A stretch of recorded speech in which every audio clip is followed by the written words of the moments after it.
Dr. Christopher Chase, with Associates in Plastic and Reconstructive Surgery, now in Cleveland on Wednesdays at 2350 Ocoee Street. Call 624-0021 for an appointment now. Certified by the American Board of Surgery and the American Board of Plastic Surgery. Offering facial procedures, body contouring, skin resurfacing, and specializing in breast augmentation, including the newest transumbilical or belly button augmentation for less scarring, ladies. Call Dr. Christopher Chase for an appointment now, 624-0021. You are listening to WOOP-LP, Cleveland, Tennessee. WOOP FM is a broadcasting service of the Traditional Music Resource Center, and we play America's original music. Where'd the old town go? They moved it on north of here in the shopping mall.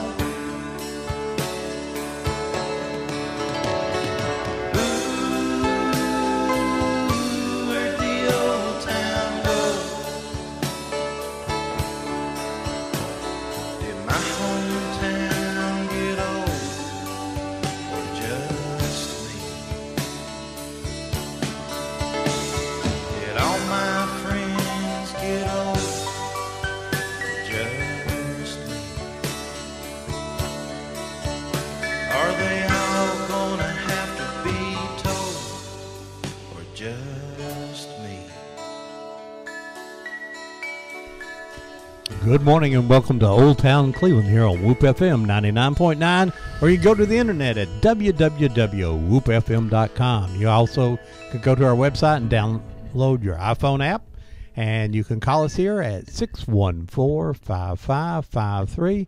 And my lovely co-host, a privilege to say so, not a requirement, a privilege. Deb, tell us what's going on this morning. Good morning. Boy, I'm a little tired this morning. I stayed out late with Doc German last night. Oh, my goodness. We went up to G Creek. G Creek Campground up on 411 Highway. When you pass over the river and go up past the water treatment plant, and then it's a road there to the right takes you into the campground. And we showed the history of Caney Creek last night. As soon as it got dark at 9:15, and it was a lot of fun. We had like 60-plus people. I stopped counting at 60.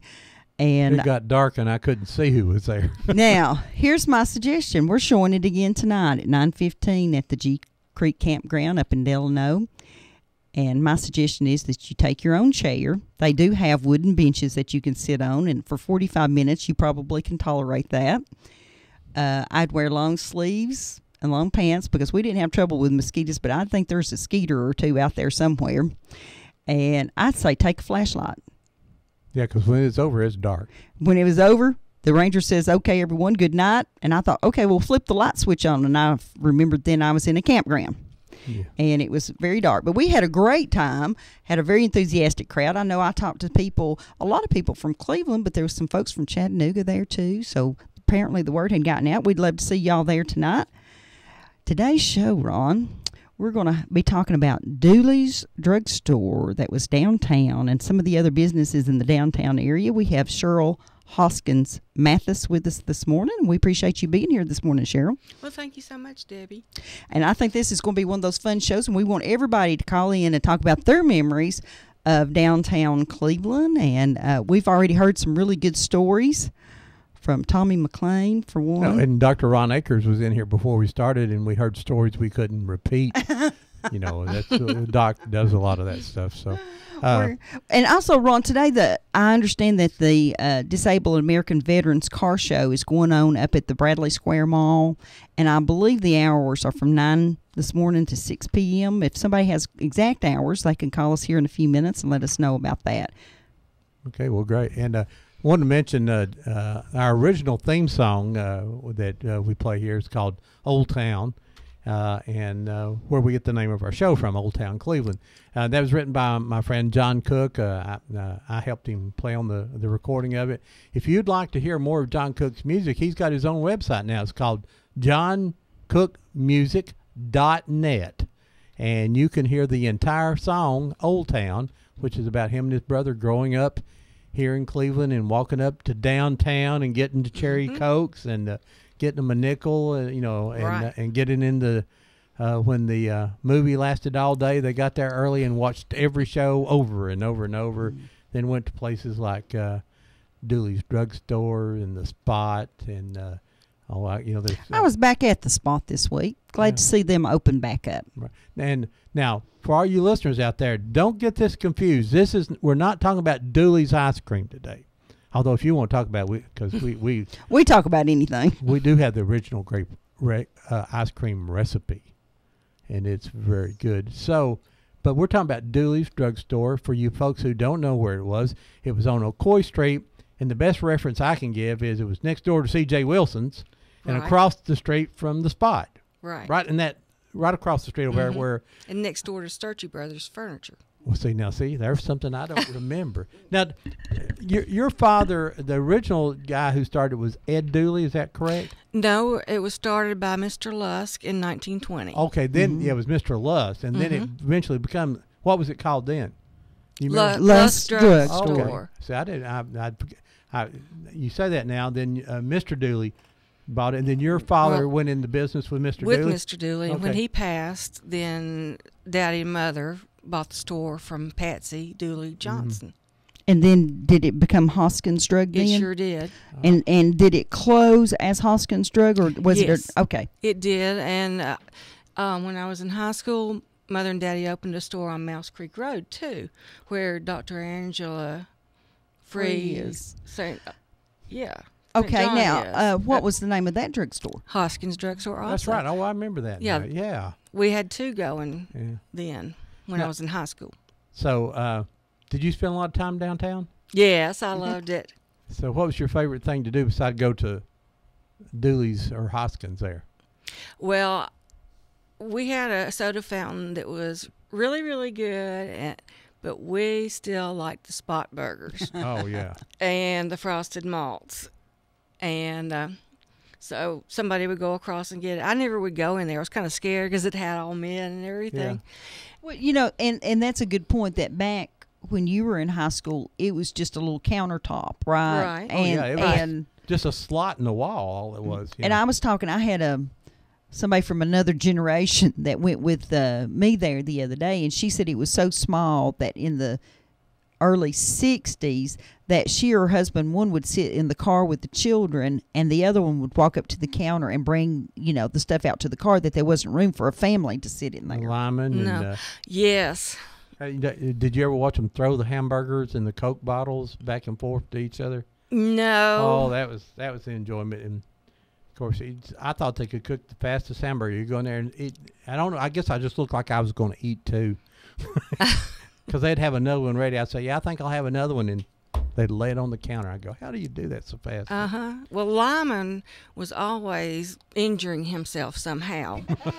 And my father, Gerald Hoskins, would doctor him. Lyman would come across the street, and Daddy would fix whatever, his Cut or his burn. finger. And he did burn himself one time. He struck a book of matches, and the whole thing lit up, and he burned his hand, and Daddy doctored him. I think that was something that was on Facebook when we started listing this about Dooley's Drugstore. There were people who were saying, my mom really took the advice of the pharmacist. Back then, the pharmacist was somebody that you could really walk in, and they weren't a busy person back behind the counter that couldn't talk to you. They'd come out, and they'd have all these home remedies, which reminds me of Boudreaux's butt paste. That was an old pharmacist in New Orleans that for years he had made this paste that would take care of severe diaper rash. And the doctors would say to the moms, just go down there to Boudreaux's and get you some of that butt paste. Well, the word kind of spread, and he was on Oprah one day or something, and now it's a national brand that Walmart carries. I guess other people carry it too. But when you got a name like Boudreaux's butt paste, you know it's a hit. It's a hit. It's a hit. Now, did your dad? They mixed a lot of the compounds. Yes, did they not?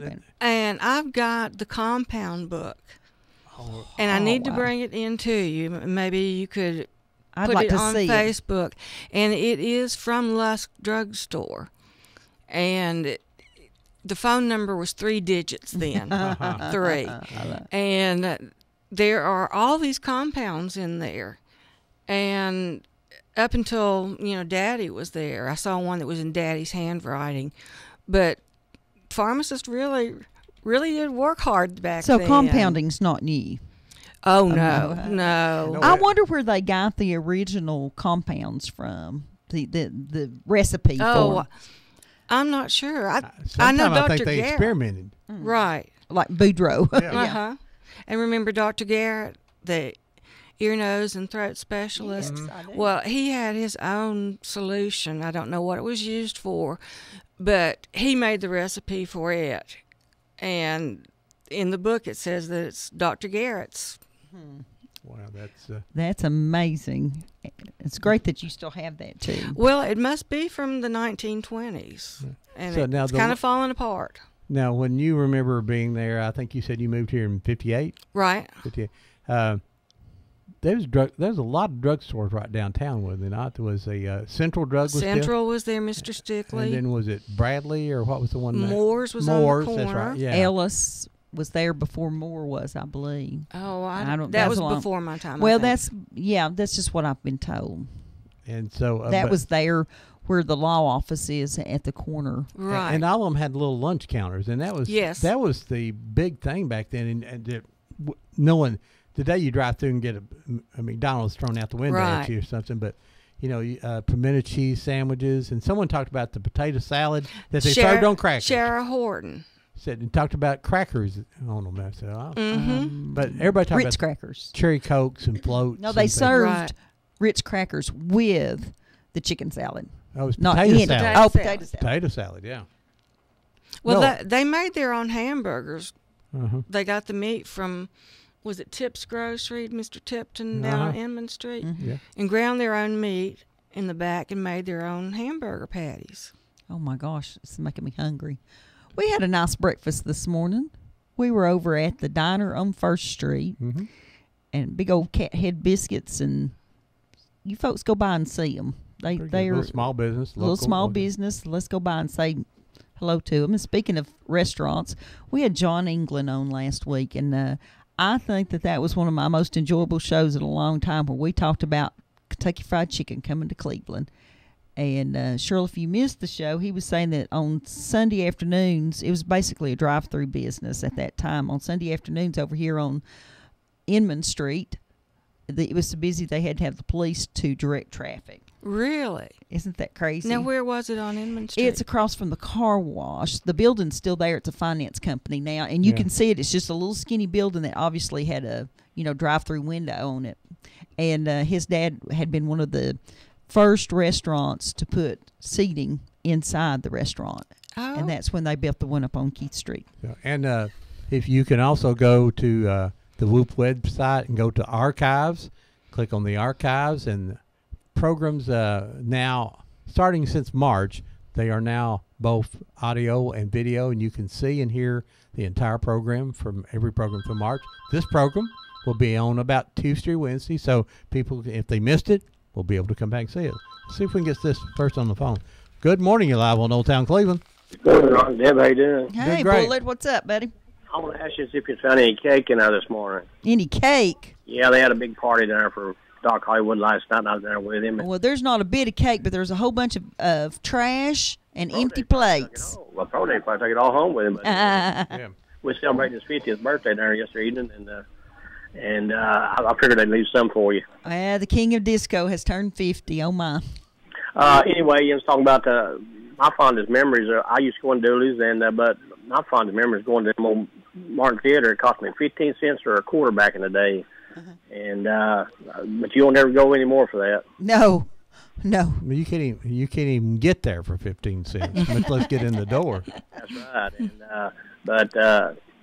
And I had to. I used to live down there right by an old post office on 2nd Street, and I had to walk on crutches all the way to Martin Theater. I had a broken leg, and I used to walk on crutches to go to that show. Yeah, I just wanted to mention that about old Doc Hollywood. I wished him happy birthday, and he's turned 50, but I told him he's a young sprout compared to me. And anyway, it was good talking to you. And Thank you. we'll see. Bye-bye. I'd like to thank people like Cheryl and John who are coming in and telling their family stories, and we're going to have a big one next week, too. We've got someone from Reliance coming in to talk about the web store. Sandra Webb Hyde. She was actually the postmaster up there for decades.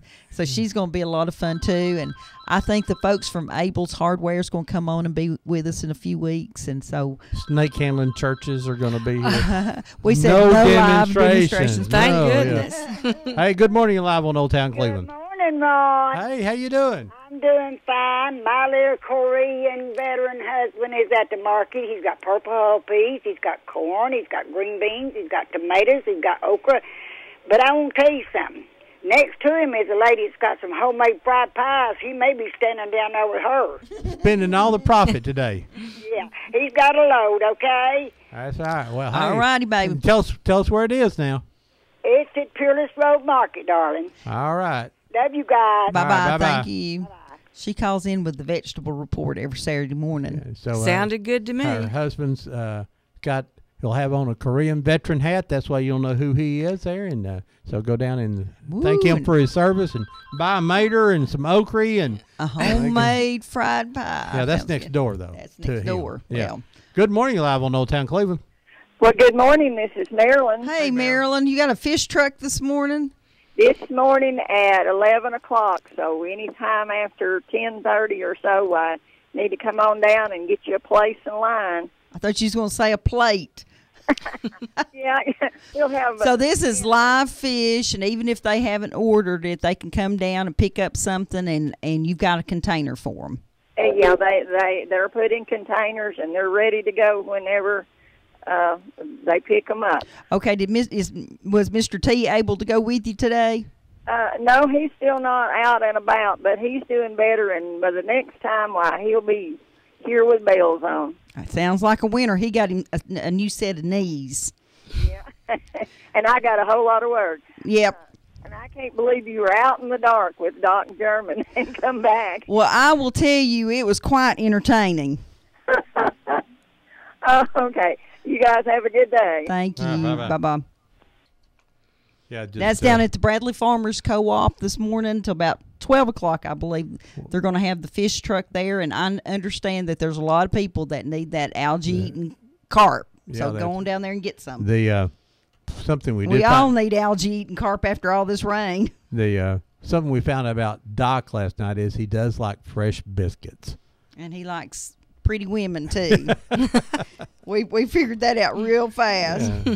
But if you can cook biscuits, you're on his list, right? That's the first thing. Let's go. We've got, of course, Dooley's Drugstore today, and then Miss Sandra's going to come on. We're going to do Webb's Store next week, which I think is going to be another really good show. July 27th, the folks from the Museum Center is going to come in and talk about the local foundries. August 10th, Cleveland High School class of 68. It's coming on. Reunion. Yeah. And then August 31st, we're going to have the snake handling crew. Got a few other places to fill in. Hey, good morning, you live on Old Town Cleveland. Hey, good morning, Ron. Hey, Brad, how are you? Good. So what's going on? Watching TV. Oh, well, how's the Braves doing? We ended up losing our game last night. Oh, no. What was the score? 4-2. Oh, who did they lose to? The Reds. The Reds, okay. Hey, they playing again today? Yeah, and we're going to lose our outfielders. How come? Both of them are out of injury. Injuries, so that's tough. Well, Brett, you'll have to go fill in for them. We lost Jason Hayward last night. We played the Reds, and we lost BJ Upton last night, and the brother Justin Upton. Oh well, that's not good, is it? I'm going to find out today. They're going to be in the BJ is going to be in the lineup today or not. Hey, high school football's right around the corner. Yes. Probably in 30 days. Yeah. I just called and wished somebody a happy birthday yesterday. Who is that? Doc Hollywood? Yes. Okay. Oh, well. Your hair's shorter than Doc Hollywood's. Why don't you grow your hair out like Doc Hollywood's? You'd look good with that long hair. No. Okay. Hey, thanks for calling, Brett. All right. All right, bye-bye. Bye-bye. That's our roving sports reporter for Whoop.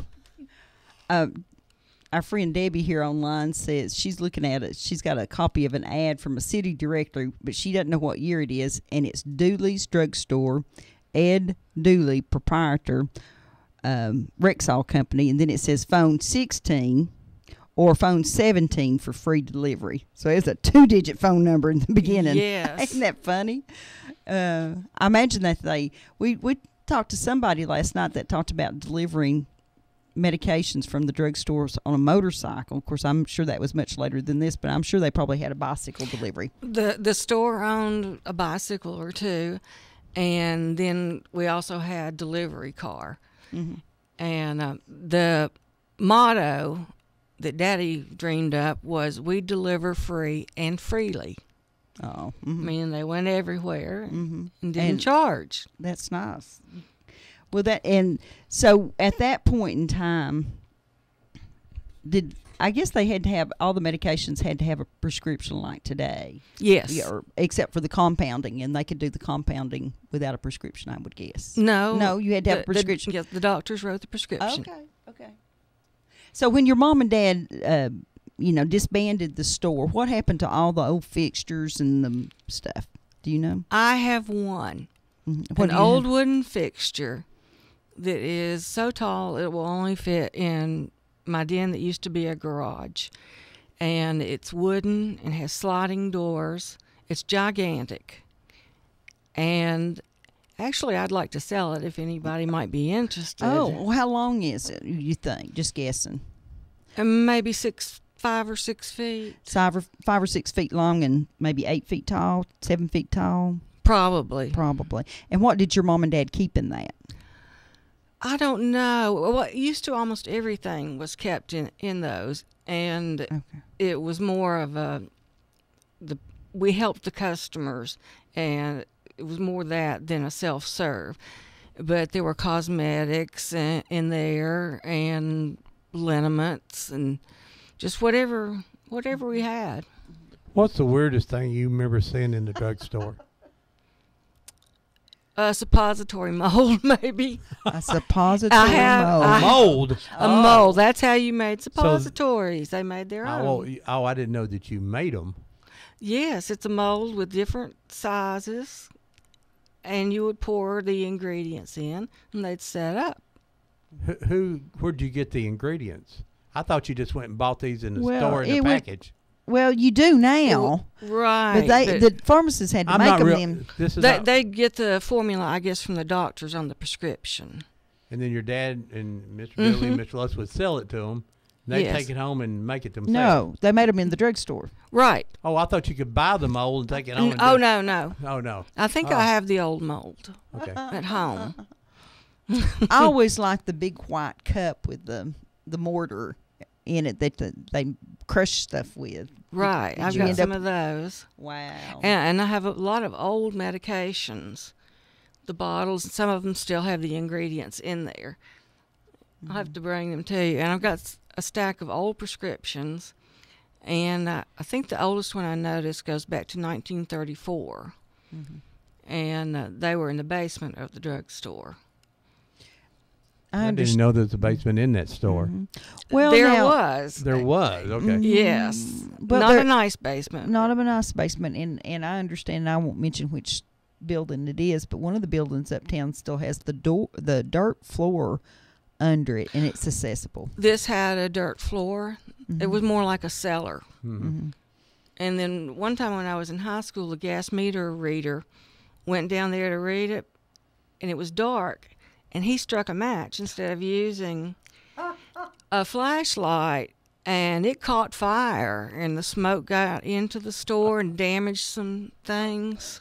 Yeah, the gas man ought to know better than that. Yeah, I thought so too. Yeah. Oh no, how funny! Good investment for a place. Now, what else did they sell in there? I mean, today you go to one of the big chain drugstores, which I guess basically run everybody out of business. The big chains and that is, but you go in there and you can buy potato chips, you can buy, perfume, you can buy this, you can buy everything, and then the drugs seem to be just a secondary. I guess that's where they make all their money, but they're making money.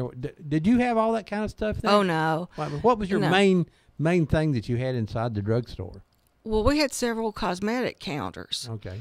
And they're just like the ones in the department stores now, where our employees helped everyone. We had Helena Rubinstein and Marcel, which was a hypoallergenic cosmetic line, and Cody, and I'm not sure what else, but we would have all the little old ladies in Cleveland coming in wanting to buy their Helena Rubinstein makeup, but they couldn't ever remember what color they used. And our ladies there at the store always knew. And so your sales ladies were trained. Oh, yes. Mm-hmm. By someone. Yes. Now, there's always Wild River stories, and I know Wild River was before your time, but do you... No, it wasn't. No, no it wasn't. Okay. She got here in 58. Okay.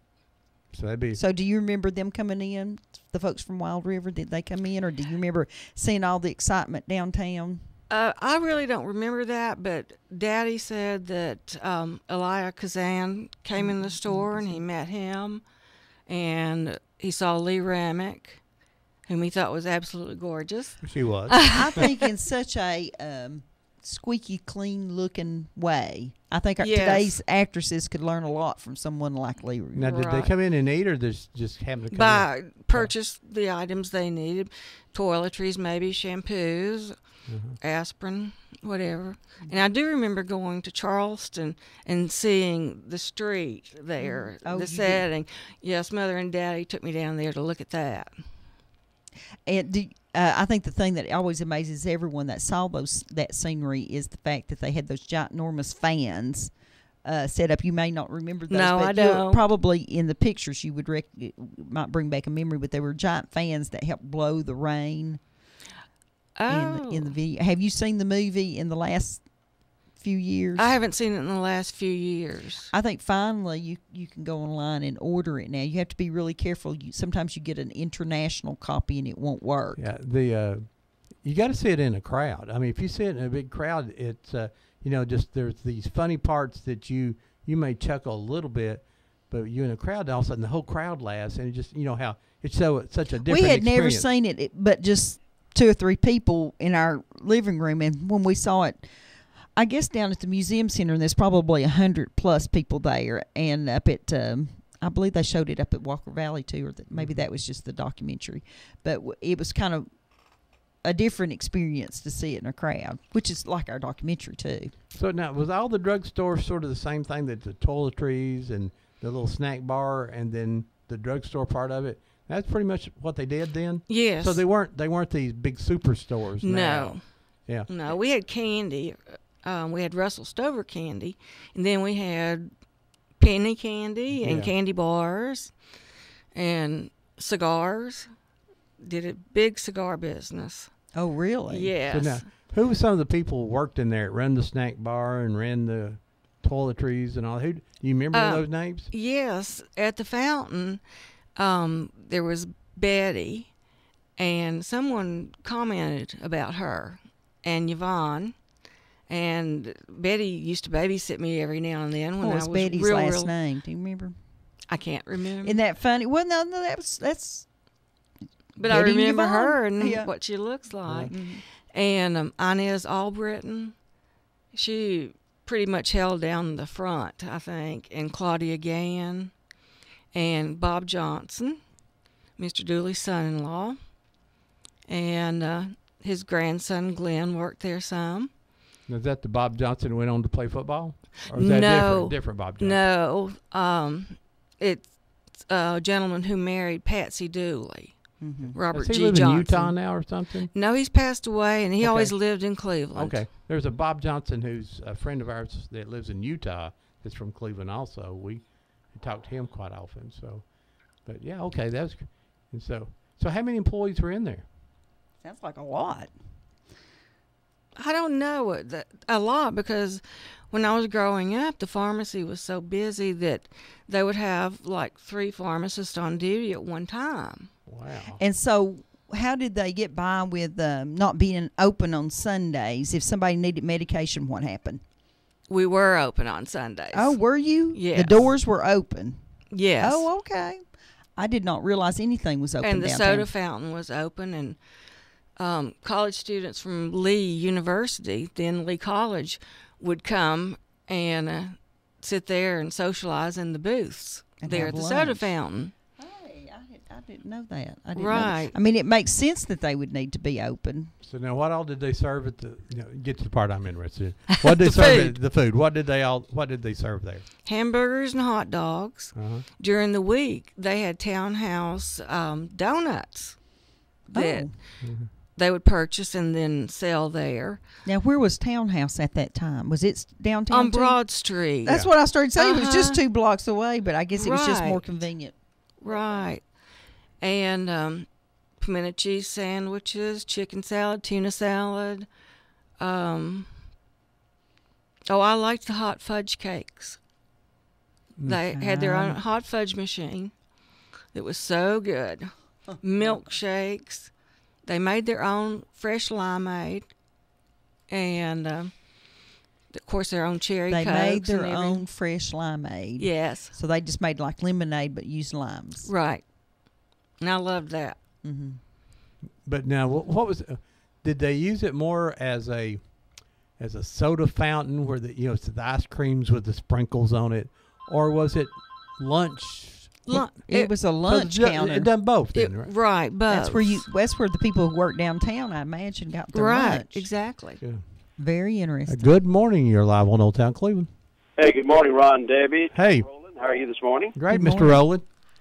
Hey, I remember the pound cake with ice cream on top of it and the hot fudge poured over that. Oh, gosh. That was really a staple. And I remember seeing you in there, Mr. Rowland.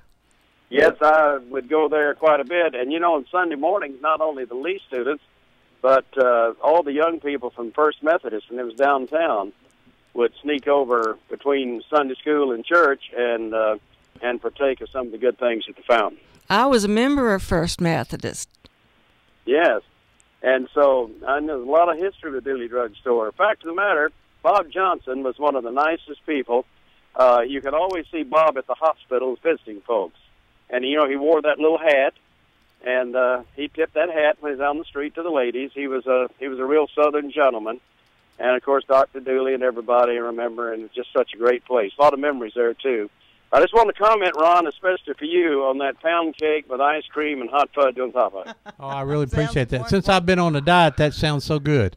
Yeah, you think about that, Ron, for the rest of the day. I will. Thank you, Tom. Yeah, this is a great, great program this morning. Thank you. Thank you so Thanks, much, Tom. for listening. Bye-bye.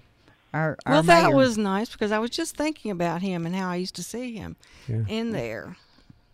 So now, Jack, he worked with Jack Hoskins at WCLE, and they were right across the street, weren't they? Upstairs? Directly across the street. That's right. Yeah. Good morning. You're live on Old Town Cleveland.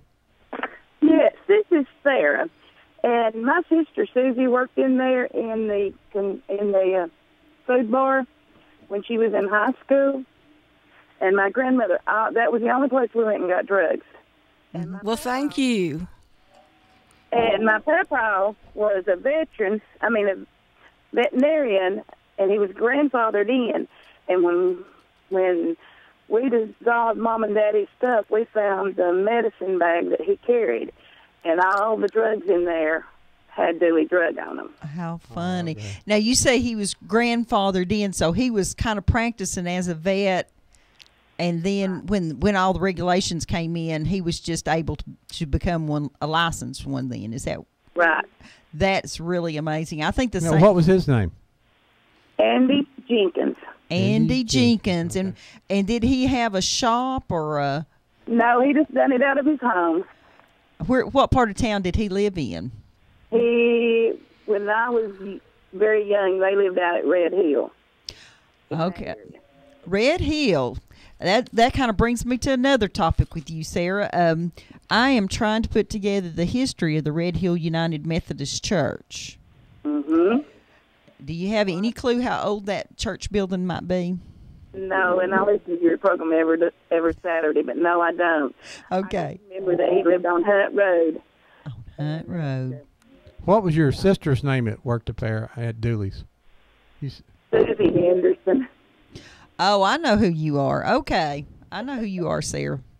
My favorite memory is going in there when she was working, and she would fix, they had honey buns, and they would put them in that press thing and heat them. And that was the most wonderful thing. That was my favorite memory of there, except going in and getting drugs with Grandma. Well, good for you. You know that I'm on a diet and you're driving me crazy. Well, Sarah, I have a veterinary syringe that came from the drugstore, and it's a great big old thing. Ooh, that sounds like fun. Yeah. Well, Susie has some of that stuff in her office on display, so. And she would be Susie Starnes now. Yes, she would. Okay. I know. Well, Sarah, I appreciate that you calling in so much and being a listener. And thanks. That was all great stuff. Well, I try and listen every Saturday when I'm out running around, and I enjoy your show, and I enjoy Whoop during the week, too. All right. Thank you, Sarah. Good talking to you. Bye-bye. Well, that's fun. Now, that is. Worked at the Soda Jerk, and now she's a lawyer. There you go. Progression. She's made progressions from the Right. Red Hills. Hey, folks, you're listening to Old Town Cleveland here on Whoop FM 99.9, or you can go to the internet at www.whoopfm.com. If you're on the internet right now, you'll see a picture. It's the only picture I have of it. It's a night shot from the street looking inside the drugstore there. Right. So you can sort of see. 1957, I believe that's when that came is. out of a city directory. And I keep looking for that wooden shelf you're talking about. My comment on Facebook would be, what if you can't see this picture online, it's 2 huge plate glass windows with a plate glass door in the center. And my comment online was, you couldn't do that now, that it would get broken into the first night. That's true. Good morning. You're live on Old Town Cleveland. I didn't mean I don't want to interrupt you or anything. No, go ahead. Go ahead. This is David Swafford. Hey, David. You need to buy a GPS. I know it. God, I don't. I've heard of G Creek my whole life, but I've never been there. But You still haven't been there. yeah. I haven't either. Oh, that aggravated me so much. David came last night, was coming to G Creek Campground, which is up on the Hiwassee River. Is that right? Right. Up in Delano. Well, he went up 64 Highway to the Ocoee River and couldn't find us. We weren't there. Yeah, well, they have Goforth Creek up there. Yes, they do. And I thought, well, maybe that's just like the local name for Goforth Creek or something. And because I knew there was a campground, somewhere up there, and I got up there and it said Parksville Campground. I'm like, oh no, they're not here. Well, we're going to be there again tonight, so come on up. okay, oh yeah, I'll definitely. I was so disappointed. Or call us and you can ride with us. Seriously, you can. I may have. What time y'all leaving? About 8 o'clock, I guess. Okay. Yeah, and see, and as bad as I am with directions, I don't know why I had forgotten where y'all lived, and I went all the way to. We lived down behind the Cleveland Speedway, and he was coming to our house, and he called us from Hopewell and said, "Now, which street do I turn?" Oh no! And we were like, "David." And you just been there the day before. No, shortly that before. That is bad. It was pretty funny. I had a question for her. Go ahead.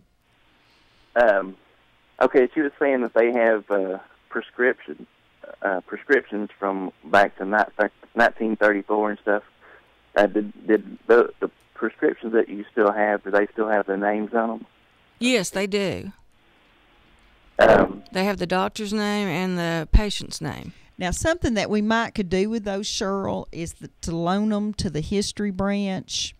And I think the history branch could take the names off of there.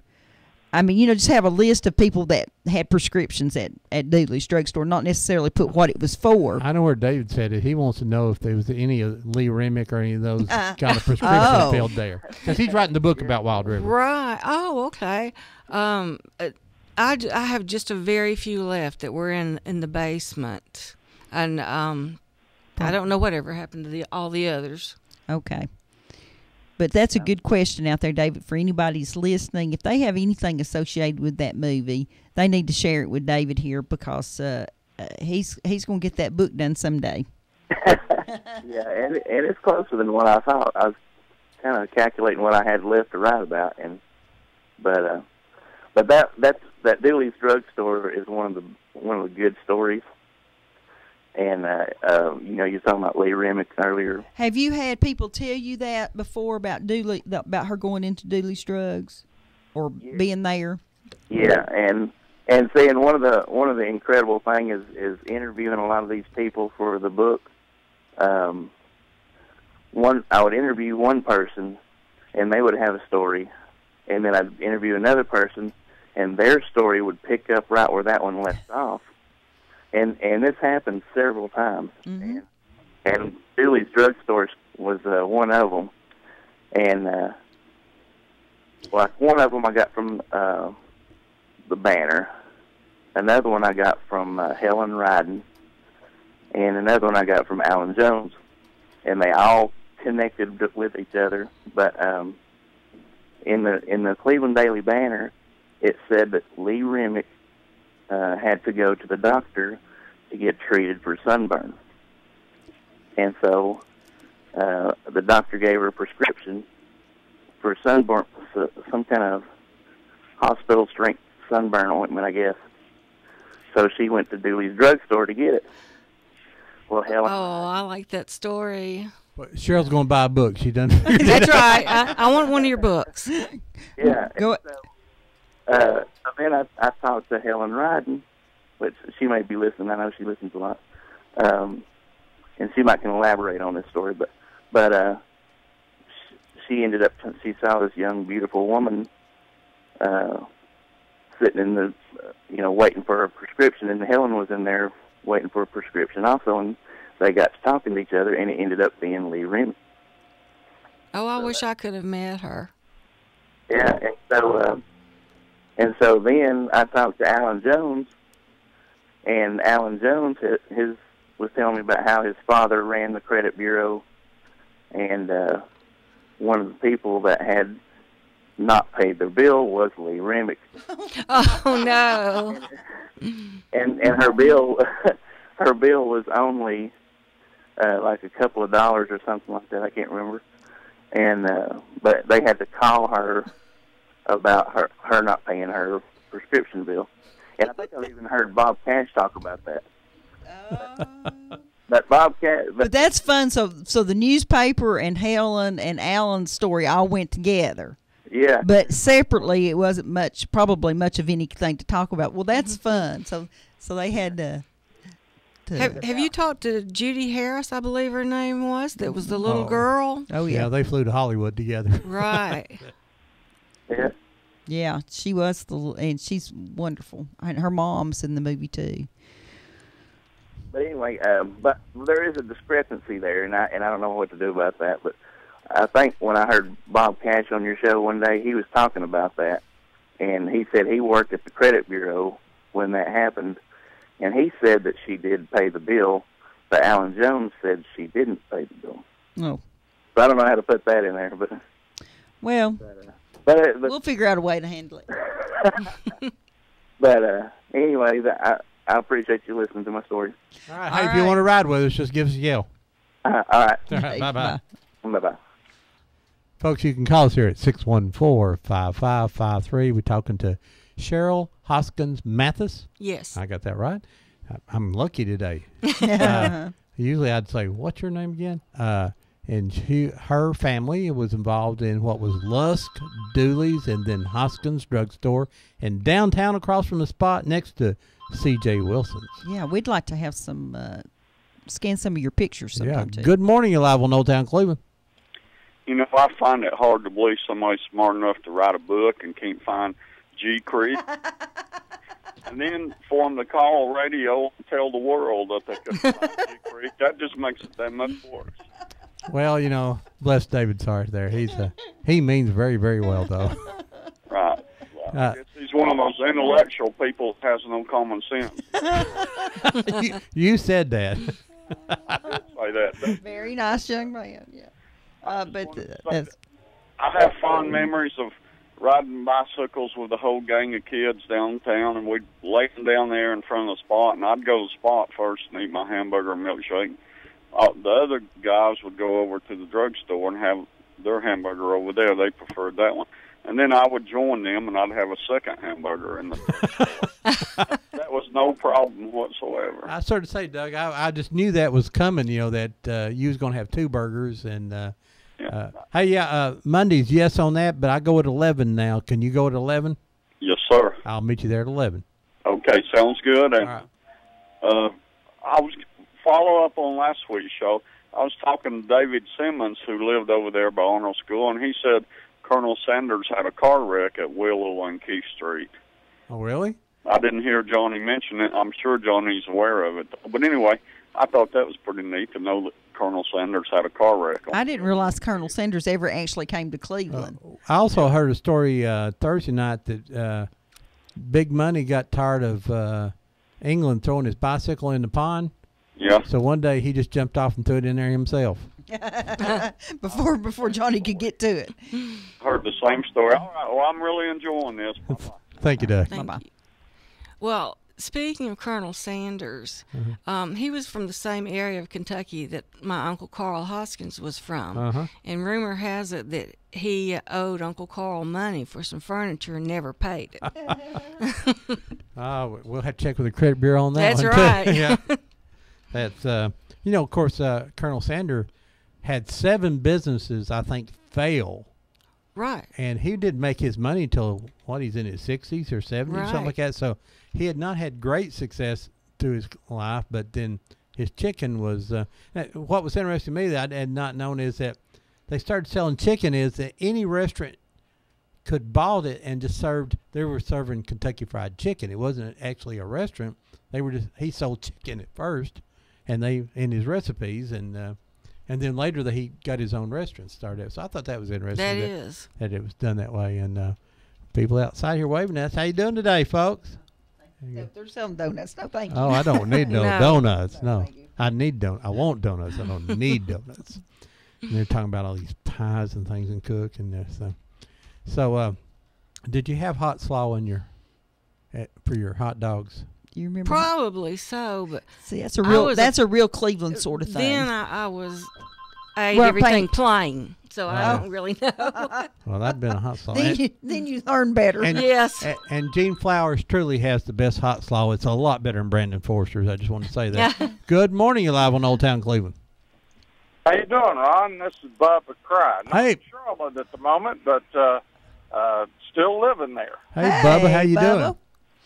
I've been doing all right. Hope y'all are. We are. Did you ever go to Dooley's drugstore? Well, you got to keep in mind that my dad kind of hung around over at Max. And I would get me 2 hamburgers and a big orangeade and sit there and watch them play snooker in there. And from time to time, when we need any drugs, normally it's Ted's Pharmacy on the corner, or it was Dooley's Drugs across the street. And Mr. Johnson worked in there, Glenn Johnson's dad, Bob, I think was his name. Right. And then there was a lady who lived in the apartments kind of diagonally where my grandmother lived. Her name was Mrs. McDowell. And Ola McDowell. Ola, that's right, Ola. And she worked there, and I'm sure there are others that I would probably remember that worked there, but I used to play with her 2 grandsons, Greg, Michael and Greg Shell, I believe were their names. But anyway, I saw that on Facebook that y'all were going to be speaking about Dooley Drug, and that's just some of it I remember. But I mean, there was the 2 banks, and then there was maybe a furniture store or something. I don't remember. Sturchie's? Yeah. And Bob White was the manager there for many years. Yeah. And Reverend Omar Plank. Oh, yeah, Omar Plank. Was in the jewelry department. Yeah. Well, there was, what was it? National was on the corner, then Bank and Trust and Sturgis, and then Dooley Drug, and then was it C.J. Wilson was next, maybe? Yep. And can't remember. There was something right next to it that I never did catch it open much, but then Lay's was on the corner. McDarris Brothers was there. C.J. Wilson. Scrubby McDarris. Scrubby McDarris was in there. That's right. Yeah. So what's in the store where the drugstore was, Dooley's? It is empty, and I saw a for lease sign on it. Yes. Okay. So I know which one it is now. So you think about opening it back up? I'd love to, No, wouldn't it but be great? I have no business sense. Well, I think that if I'm not mistaken, Mr. Dooley was Glenn's grandfather, You're right. You're exactly right. and his mother, Glenn's mother's name was Patsy, Right. and they lived.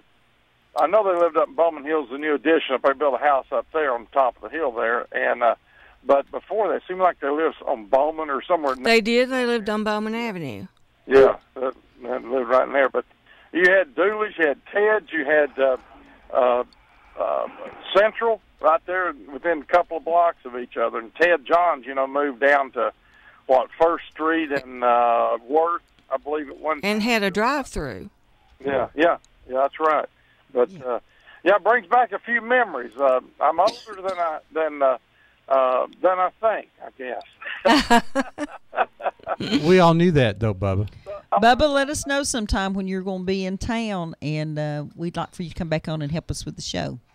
Oh, well, I tell you, I've seen... Now, Bubba told me one time that he couldn't talk, and Randy Fox said he had enough mouth for 3 sets of teeth. So, Well, I think he's done a good job this morning. Yeah, it's funny. Well, I just, we're going to have a little get-together, several of us, I think around mid-August, and then I think we're going to have something on a class reunion again in September, so maybe we can put something together, don't know. If you put me on there with Randy and Charlie, I don't get much words, and I just have to sit there and listen to one. Well, now, Charlie's going to be on our show August the 10th. Is that right? Yeah. Class of 68, Cleveland High School.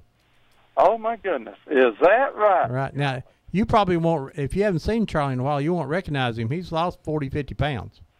Well, I've been keeping up with his progress, and he calls me, but I haven't seen him. But I'll tell you what. He's still ugly, but, he's smaller. He's lucky to be alive. Yes, he is. He was doing well, eating a nice hamburger and fries down at the Spot last night. Not at the Spot, at the Rebel. At the Rebel, yeah. Oh, my gosh. Well, listen, I'll shut up so somebody else can call in, but I do distinctly remember Dooley Drugs. I remember whenever they tore down Ted John's place and they built Merchants Bank. Right, I remember that too. And John Cate was right there beside them. He had moved from a place on up the street there and moved in there in that new little spot there. And then it seemed like there was a jeweler, and then there was Max. I don't remember. It's been a long time. But, that's a great street there. Yeah, well, and the National School of Business was down there, and the radio station, the bus depot. Right. Newt Metzger had a place on the corner at one time. He sure did. But Mr. Pinion was there on the corner and at the Cherokee Hotel, and then, of course, everybody knew where the theater was. And that was just on Saturday, we lived in the county, and Dad would come in, and he'd always go by Mac. He'd work for Max, and, of course, he liked going there, too. And I did, too, and Mac let me play pool. I mean, I couldn't, I was playing pool on, those real fine tables, and I probably wasn't, they'd throw you out there now, but he let me play in there because he and my dad and he were good friends, and I always have fond memories of Mac and Wiggy, his wife, there at Mac's pool room.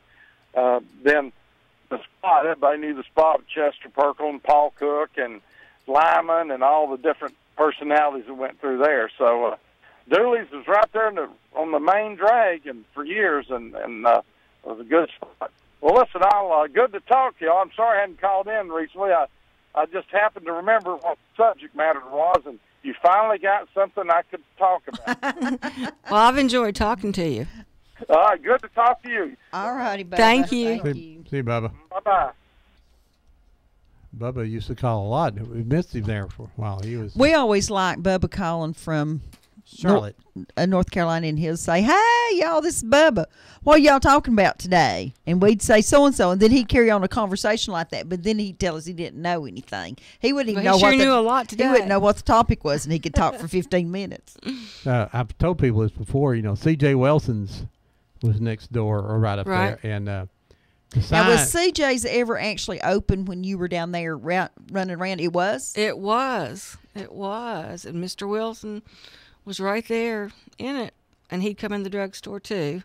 Did he actually do business in CJ's? I think so. Okay. Did you ever go in there? I went in there when they were selling it out, and it looked like, decades old stuff. So I was wondering if he actually had business. It was like it was stuck in time. Mm-hmm.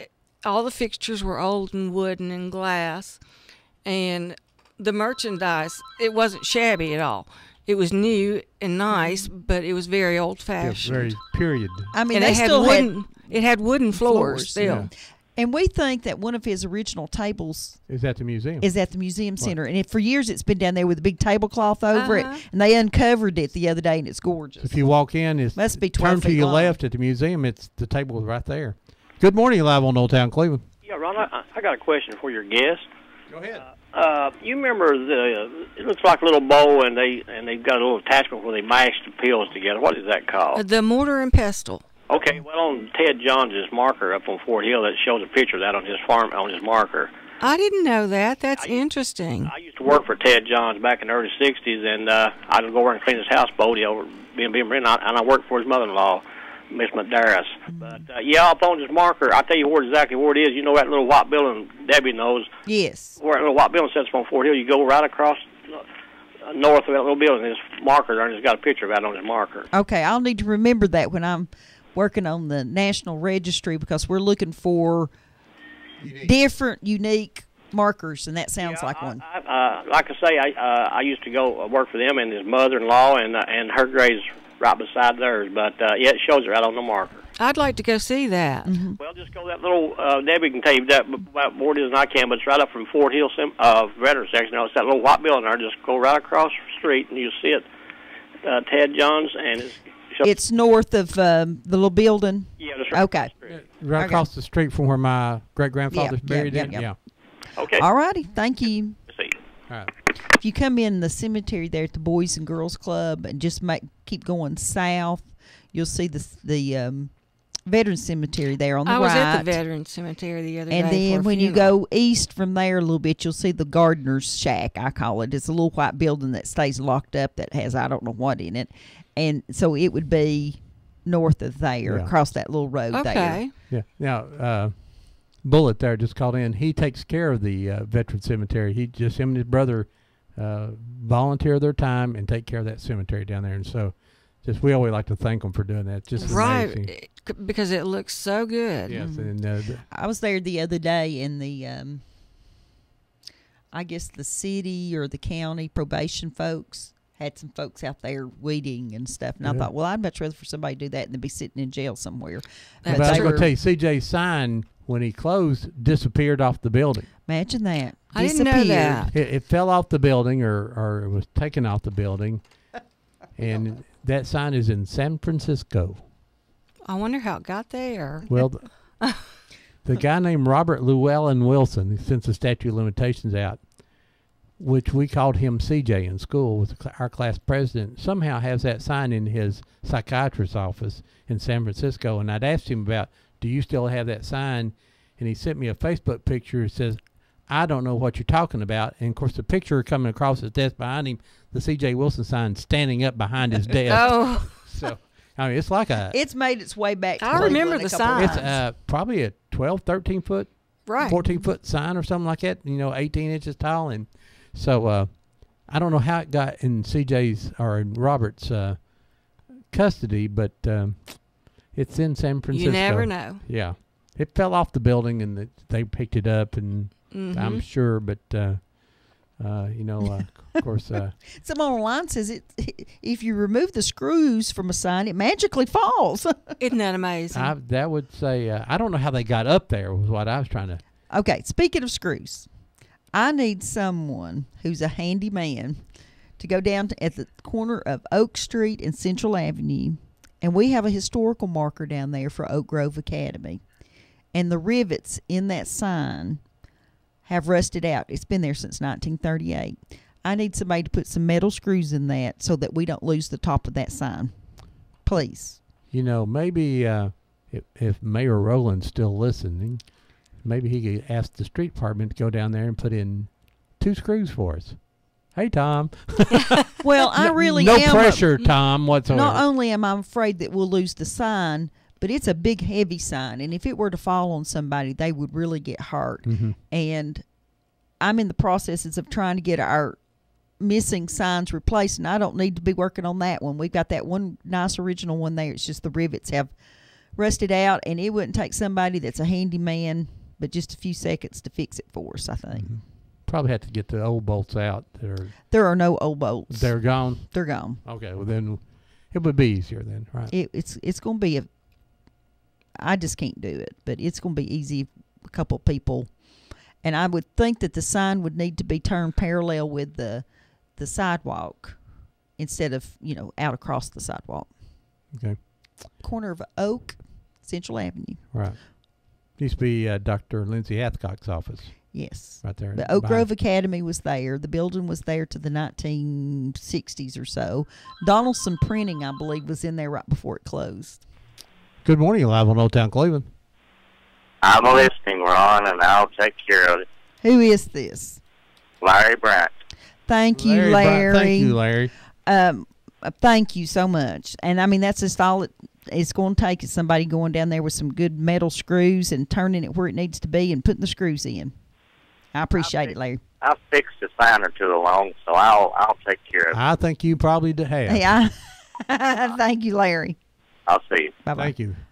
We have great. such good listeners. I see. Dedicated. Larry's does the street signs for the city of Cleveland.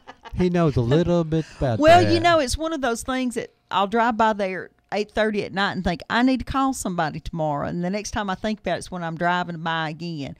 But we recently lost the DeSoto sign down in McDonald. And, yes, I know that it had 40-year-old bullet holes through it, but I don't care. It was still the original sign. And somehow the post got knocked down and now the sign's missing. And so if somebody happens to have that for safekeeping, I'd like to have it back so I don't have to fill out a lot of paperwork to get a new one. Hey, we need to take a station break. We'll be back in just Thank a few you, minutes here Cheryl. on We'll Old be back in Town just a few Cleveland. minutes. You are listening to WOOP-LP, Cleveland, Tennessee. WOOP FM is a broadcasting service of the Traditional Music Resource Center, and we play America's original music.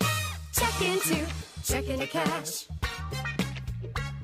We'll beat any rates that don't pay the match. Check into Cash gives you more money for your title and the lowest title loan rate anywhere. We'll beat any rate on a title loan, and we guarantee it. So you'll save money. If you already have a title loan, ask Check into Cash about paying it off. So if you're short on cash, think Check into Cash. No credit check, no run around. Check into Cash won't slow you down. Check into Cash, your one-stop money shop for 20 years. Now offering payday loans without a check. Great service, convenience, and locations. Check into Cash. We'll beat any rates that don't pay the max. Oh, yeah. Check into Cash is your money machine. Get on up and get down. Check into Cash. Bring proof of lower rate on similar title loan. Use payday advances responsibly. Visit checkintocash.com for the store nearest you. Wheeler Technologies has moved. Visit them at their new location at 490 Grove Avenue Southwest next to Bradley Rentals. Same great folks, same great service with a better location to serve you. Call Wheeler Technologies for voice, data, and security needs at 664-TECH. That's 664-8324. And remember, depend on Wheeler Technologies for the current time and temperature every day at 476-1111. Tennessee Alarm Contractor C1750.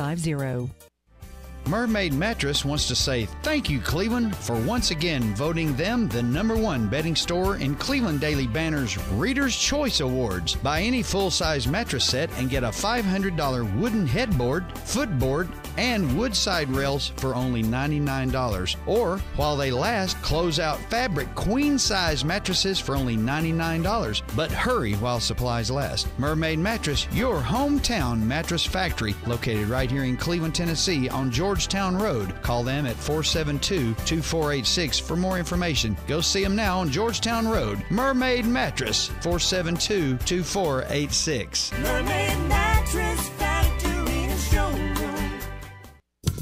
Kiesler Incorporated is in the business of recycling your metal, and they pay cash. The only covered scrapyard around where you can recycle rain or shine. They're located off the bypass on Overhead Bridge Road. Automobiles, appliances, copper, stainless steel, tin, all metals can be recycled at Kiesler, and you can walk away with cash. That's right, they pay cash, and they are the friendliest scrapyard in the Southeast. If you have unwanted metal just laying around, bring it to Kiesler Recycling today and walk away with cash. Kiesler Recycling open Monday through Saturday, 7:30 to 5, or call for more details, 614-3000.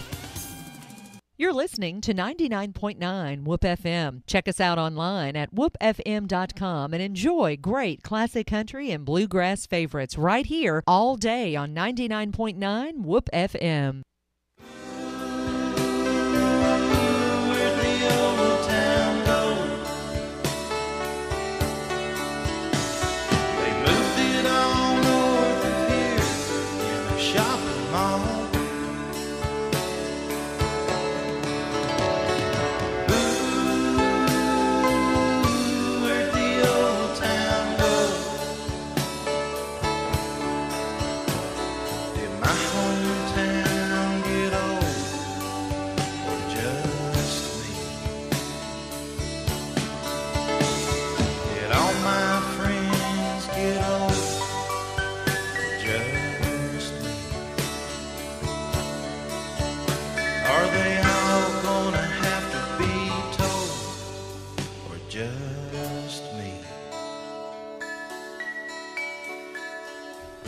Welcome back to Old Town Cleveland here on Whoop FM 99.9 or on the internet at www.whoopfm.com. You can call us here at 614-5553 like this caller. Good morning, live on Old Town Cleveland. Hey, Ron. Hey. Anna. Hey, Anna. Hey, Anna. What's going on, sister? I hadn't heard from you in a while. Well, I need to find out something from my buddy. Go ahead. What's up? I need to find out where I can get some of the Tennessee Teas music. I think Ron can hook you up. Well, you just can come by here next Saturday. What kind of songs do you want? It don't matter, Ron. I just like to have some of that music. And do you have a cassette tape player? I've got plenty of cassettes. If you got a cassette tape player, I've got cassettes. I got one. I'll bring you a tape. Come by here next Saturday and we'll have you a tape. And if you're on the internet, you can go to johncookmusic.net, and he has a lot of the Tennessee Tea stuff on there. Well, good. I was thinking about you the other night, and I said, I'd like to have some of that music. You're about the only person that wanted a copy this week. Thanks, Anna. Glad to hear from you, hon. Okay. Come by and see us next week. We'll bring you some. All right. Bye-bye. Okay, there's a big conversation going on here in line, and I think when we started talking about C.J. Wilson, somebody says, how old is he? And they says, well, he'd be about 60. Well, that's the C.J., that's the Dr. Robert Wilson that has the sign. Yeah. But C.J. Wilson was an old man. Very old. Very old. In 1970, he was over 70, I'm sure. The C.J. we're talking about, his actual name is Robert. Yes. But C.J. Wilson, the real C.J. Wilson, was the preacher during the funeral in Wild River, according to Dave, who knows everything except where G Creek's at. Good morning. Good morning. You're live on Old Town Cleveland. Hey, good morning. Good morning. Good morning. Yeah, where can you buy, we used to get Dooley's grape ice cream, and there was a place that was selling it. Scoops and Burgers. Find it anymore. Yeah. Yeah, the burger place had them. Yeah. Well, it's Oh, kind of there- gone for the moment, I think. There is no one making it now. There's, grape ice cream was something that only, ironically, isn't something you find everywhere. There was a place over in South Carolina, and then Dooley's Ice Cream here in town was the only two places that made grape. And when we told Frank about it at Scoops and Burgers, he was from Wisconsin. He said, "I've never heard of grape ice cream," and so we said, "Well, we have the recipe. We'll go get it for you." And we brought it back, and he had great success with his grape ice cream. Right. So at this moment, no one's selling it that we're aware of in Cleveland. Okay. I wonder if anybody's got a recipe. I do. You do? Yes. How do I go about getting it? If you come by here one day, I'll give you a copy. Okay. All right. Can I get it from Matador or Steve Hickson? No, we wouldn't give it to them. We wouldn't trust them. They are not to be trusted. Yeah. Okay, so come by on a Saturday morning. Yep. Okay, thanks. All right. Bye-bye.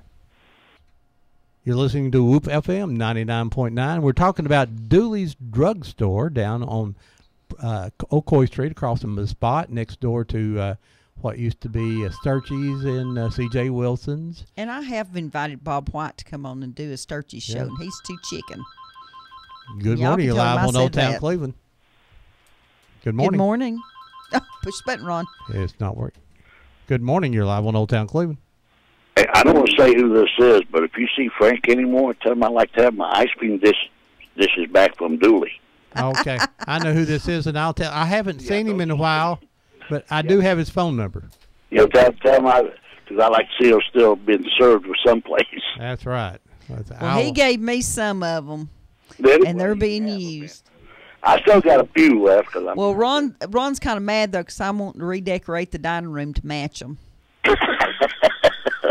Okay, y'all have a nice day. Bye. Thank you. Yeah, Who was telling us they had the chair? Oh, John England Yeah, said he that has he a has chair. some of the chairs out Right. of Dooley's Ice Cream. Right, and so So now, there were booths at the food court there at Dooley Drug. Yes. And were there stools at a countertop too? Yes, and they were covered with red vinyl. of course, all stools had to have a red vinyl on them. That's funny. Did Well, y'all go ahead? Half of the booths were wooden, I guess from the 1920s. And then there were some added on that were the chrome and vinyl cushioned seats. So were the soft drinks, were they fountain drinks or were they bottled? They were fountain drinks. Mm-hmm. And then we had a bunch of things that you could add to it, like sarsaparilla and cherry and different flavorings. That's something. Yeah, yes, we had to get the cherry Coke out. They made it. Right. Now, did you make the suicides? Where they mixed all the Cokes together? Or I don't know. They'd mix all the Cokes and any flavor you had, just mix it in there. It's called a suicide. No, I don't know about to do that. I'm sure somebody come in and ordered that, though. Said, Probably. Put this in it, put this in it. My son still does that when we go to soda fountains that have that mixture. Right. Yeah. Now, tell me about sarsaparilla. I don't know. I never was brave enough to try it. I've always heard about sarsaparilla. I'm not sure I've ever drank a good sarsaparilla. I don't even know. I know I haven't. Good morning. You're live on Old Town Cleveland. Hello, Ron. Hello. This is Ella. How are you, Ella? I'm feeling bad. I've been resting all morning. Oh, well, we wondered what had happened to you. Well, I have an inner ear infection. Well, you've been I have vertigo. Oh, no. I don't know She's him. dizzy without drinking beer. I don't know who Vertigo is. Who is he? Vertigo. Oh, okay. I got the ear infection yesterday. I was laying down on my bed and I couldn't even get up. Guys, I had to call an ambulance and they had to get me up out of bed. I couldn't get up. Every time I try to get up, I go around and around. Well, you sure it wasn't that Budweiser? No, I haven't been out in quite a while. I'm waiting until next month, 16th. What's happening on the 16th? Well, my birthday's the 13th, but it's on Tuesday, so I'm going to celebrate the 16th. So that'll be there. Oh, okay. And how old's your twin sister going to be? He's 75. Okay, just wanted to check. You always ask me that, you turkey. Okay, I'm going to lay back down. All right, lay All right, down. be Be careful. careful. Don't fall down, please. Try to lay on All the right. bed this time. Okay. All right, bye-bye. Miss Ella. A little under the weather. But she'll get better time it goes to Pokies, though. So, we're talking with Cheryl Hoskins Mathis about Dooley's Drugstore. And if you remember that, if you ever had a cherry Coke there, a hamburger or that, you got your drugs there, just give it a call. You maybe took your drugs there, got your drugs there too, but and medication. Well, they were drugs, you know. Who were some of the doctors? I remember Dr. Free being around in the 1970s. Not the chiropractor, but the general practitioner was down there on Central Avenue across now, was from Dr. your office. Stickley still alive? You know, he's the one that started Central Drug originally, and then who's the ones that started PNS down there? They would still been around at that time. I don't know. Speck. Dr. Speck. I don't know. Well, Dr. Speck's still alive in 58. He'd been alive through the last years and everything. Okay. Now, Deb, what was in that building before? Chastain. Where was that picture of the?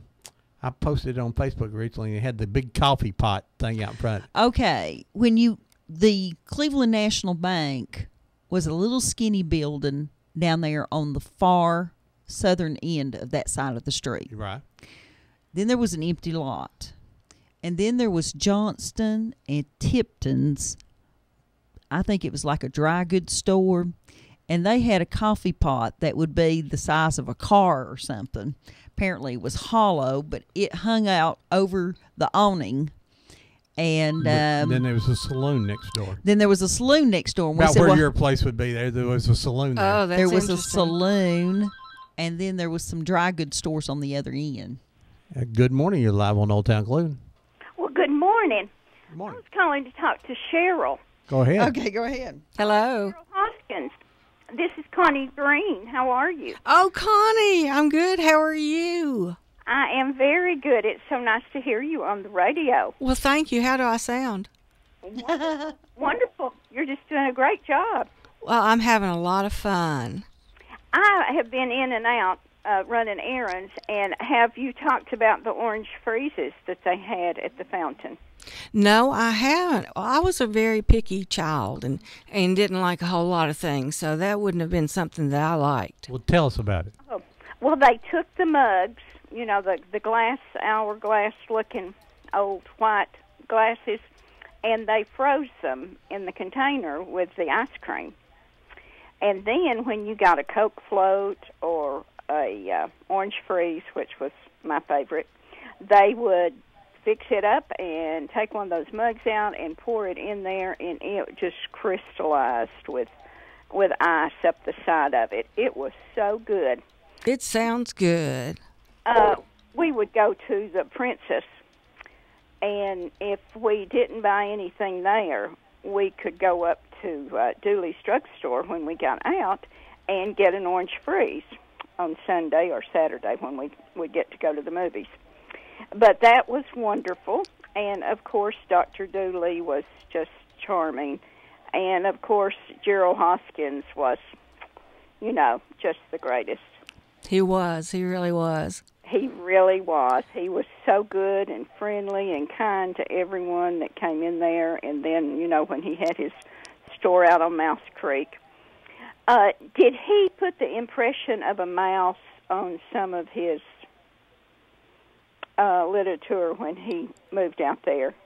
I don't remember. I'm not sure. About it. Oh, for Mouse Creek? Oh. Uh-huh. Yeah, the mouse. I thought he was joking because I never did see it, but, you know, with Gerald, you never know. Right, that's right. He was all the time, you know, joking and carrying on about something. But he said he was going to, you know, how they put an imprint in the back of a piece of paper. Uh-huh. He said, I'm going to put a mouse in the back of that. I bet he was just joking you. Yeah. Okay, some of our great doctors, Dr. Profit, Dr. Batchelor. Appling. All of these old ones, and they delivered babies. They did everything. Dr. Profit was my doctor, too. Yes. I just loved him. Very good. And Didn't some doctor downtown, over a couple streets west, have a steel out in front of his office? Do you remember an old moonshine still being over there fairly close to Joe Rogers, where Joe Rogers' office supply is now? Nope. Okay. Dr. McCoy's office. There were probably some down in the basement of all these stores. Oh, yeah, and then the OBGYNs that came to town, you know, Rodness and Varnell and Thurman. Wow, those are names I haven't heard in a long time. Dr. Truitt was my doctor, I think, and Dr. Free. And there was Dr. Sullivan. Mm-hmm. Dr. Sullivan. Oh. Dr. Sullivan's grandpa had been a Confederate soldier. Oh, he was so funny. He was always, you know, joking and comical. He was a fine doctor. Somebody's telling us online that Dr. Pettit had the steel. It was chopped up, but it was still connected together and stuff out in front of his office. Oh, dear. Yes. Oh, I'd forgotten about him. Yeah, there were just, you know, a lot of general practitioners that just took care of all your problems. We were very fortunate to have them here, too. Yes. And they'd take care of you from the beginning to the end. Right. And, you know, I worked in the emergency room, and, you know, they would pop out of bed any time of the night and come and see their patients in the emergency room. They just gave good care all around. Well, Dr. Prophet would even go to your home. He came to our home when my sister was sick with pneumonia when she was 2, and then sent her to the hospital. Yeah, Dr. McCoy came out. I had bad tonsils, and so I would, you know, swell up during the night and scare my mom to death. And I remember Dr. McCoy coming out to the house. You know, that little black bag. Mm-hmm. Yeah. But, yes, we were fortunate in Cleveland to have such good doctors. You can't even get the cable guy to come to your house now. 4 weeks later. An appointment, and he might come between 4 and 5. Yeah. You know, 4 and 9. But, oh, well, Cheryl, it's so good to talk to you. Well, it's good talking to you. And how's Louise? Very well.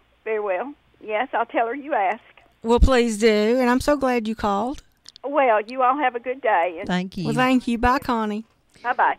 Bye-bye. We have somebody here online asking how to get to G Creek, and I would think that the easiest way to tell you is that at 64, you turn north on Highway 411, go all the way up past the high school and all that, and you will see. It's across the road, basically, from where you would turn left to go to the winery and the farmer's market, the Mennonite farmer market. You're going to take a right. Big brown sign there. It says campgrounds. Yes, that's your first hint.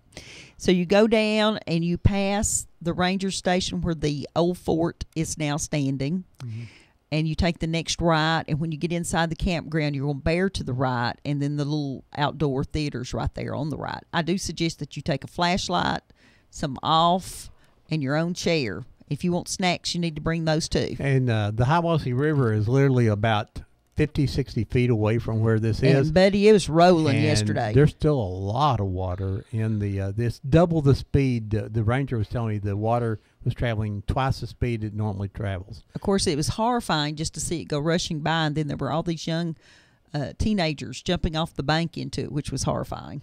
So, but we didn't watch that long. Yeah, they actually had to evacuate the campground the week before when all the flooding. The water broke the banks and no. So, but it, very nice area. It was there. Very enjoyable. You know, a nice little outdoor screen they've built, amphitheater, and it very, very nice. So it started about 9:15. Films about 45 minutes, and so it's a nice little drive up there. And if you get lost, do not call David Swafford.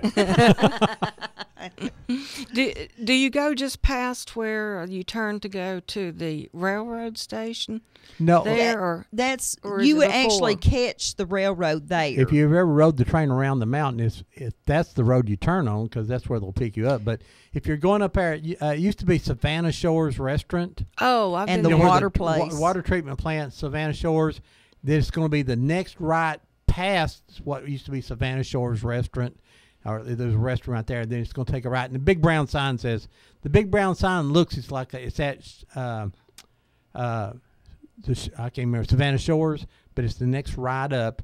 And if you look over to the left, you go over to the winery. You know, so it's basically across the 411 from the winery. And you curve through a nice little subdivision down there, and you'll come up on the ranger station, a little center there. That's not where it is. You pass that, and then you'll see the campground sign. Turn into the campground to your right, and then take your first right, and you'll roll right up there. If you go too far, you're in the water. And what's the name of the street that you turn onto? That you turn no right idea. onto? I have no idea. Don't know. I It's just in know a where it subdivision. is.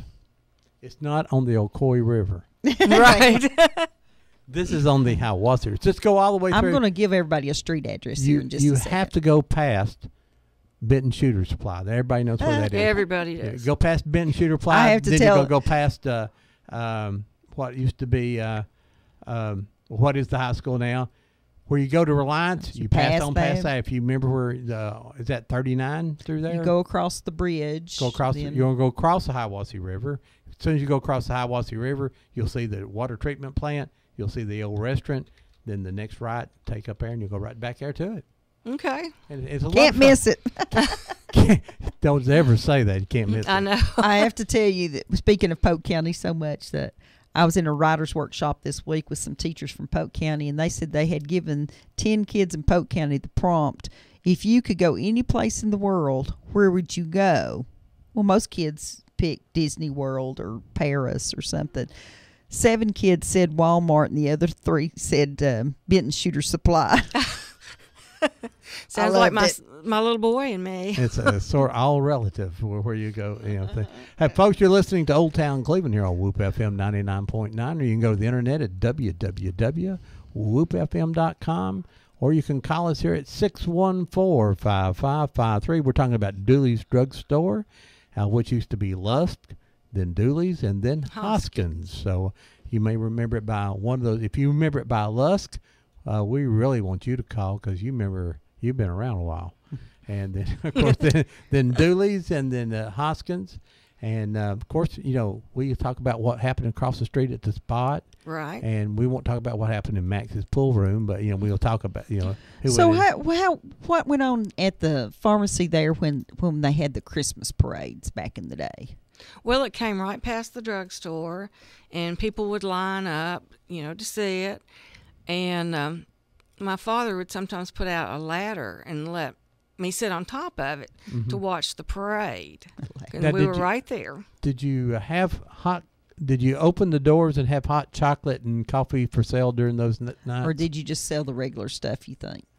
Just the regular stuff. Okay, so I didn't know if you planned to say, oh, it might be a good night to put on an extra pot of coffee. Right. They may have. Yeah, that's and I've got a call here. Good morning, you're live on Old Town Cleveland. Let's try this button again. Good morning, you're live on Old Town Cleveland.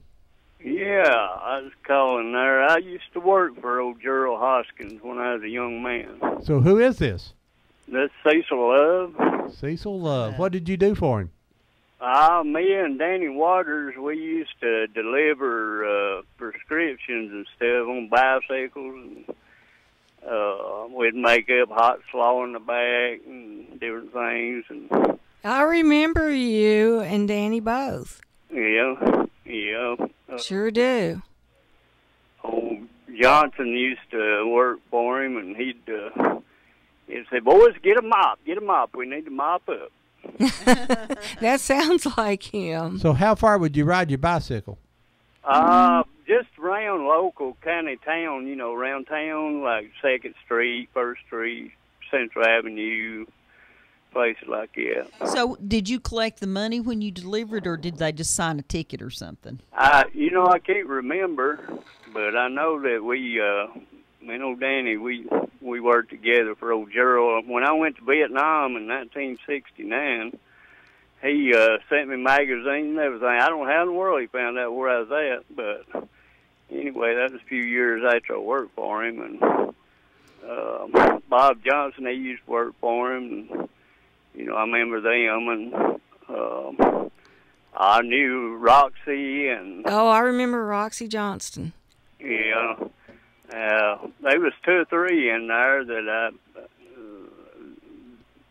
just barely remember, but yeah, I just thought I'd call in and tell you I used to work for him. Well, I'm glad. Didn't Danny meet his wife there, Diane? I don't know if they're still married or.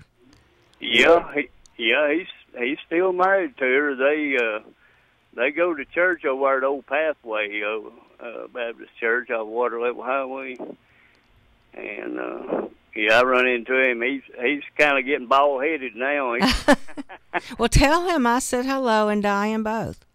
Well, is this? Did you say you was a Hoskin? Yes, I was Gerald's daughter, Cheryl. Okay. Well, old Gerald, he was a good one, boy. I liked old Gerald. He cutting up all the time, going on something or other. I know. I sure miss him. I got to ask you a question now. How far can you ride that bicycle today? I've got one that I still ride a little bit. Yeah, you never forget how to ride them, I don't reckon. So you got a future career that if they ever start delivery again, you could get a job, right? Yeah, just call me and we'll do something. I would have to have medicine after I rode so far. I know it.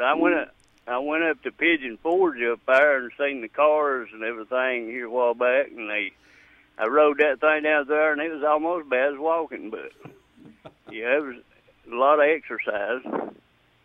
Well, thank you for calling, and thank you for being a listener. Thank you so much. All righty. Good to hear from you. Bye-bye. All right, bye-bye. How funny is that? That is. I do remember him. So I imagine they had a big basket on the front that they put Yes. things in, and I would almost imagine that they didn't let those boys collect money. It was probably yeah, I think a lot of tickets back in, wasn't it? Right. Yeah, people on credit. Yeah, on credit. On count, I ain't got no money with me right now. And I know we had Arliss Stonecipher, Stoney, who passed away just recently, come in, and he talked about he still had some tickets from people who hadn't. And he said he was there to collect that day when he on the show. He said, "Let me read these off." But yeah, that was the way we did business back in those days. That didn't help us at all, boys and girls. I looked up G Creek Campground, and it gives me Post Office Box 5, Delano, Tennessee. Okay. So that didn't help us. We know how to get a letter to them now. Yeah, we know how to get a letter to them. Just go across the Hiwassee River on 411, going north, and you'll see the water treatment plant, and then the old restaurant there. Then take the next right. And just go down there, and just don't drive too far. You'll be in the Hiwassee River. So. Now, we had a good time last night, too. But we, when we got there, we were about 45 minutes before it started, and everyone sat around and talked, and it was a good few minutes before then, too. We had a lot of people from the campground, and then we had people from Cleveland, some from Chattanooga come up just to watch it, and it was enjoyable, and it's pretty. First time we'd shown it outdoors, which I said, well, I don't know how this will go, but I was really pleased. Fun. It was a lot of fun. Well, it was a lot of fun. 404 Spring Creek Road, Delano. So it's 404 Spring Creek Road. Put that in your GPS. That's right. Or call David and it's located. Call us, and you can ride with David and us. 6 miles north of Benton, and welcome to Benton.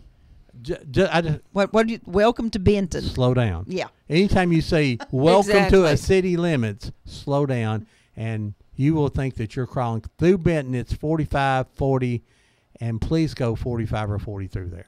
If you don't, you will get to meet one of Benton's finest, and he just will doing his job. He will probably write you a ticket. So it is pretty much a slow area through there.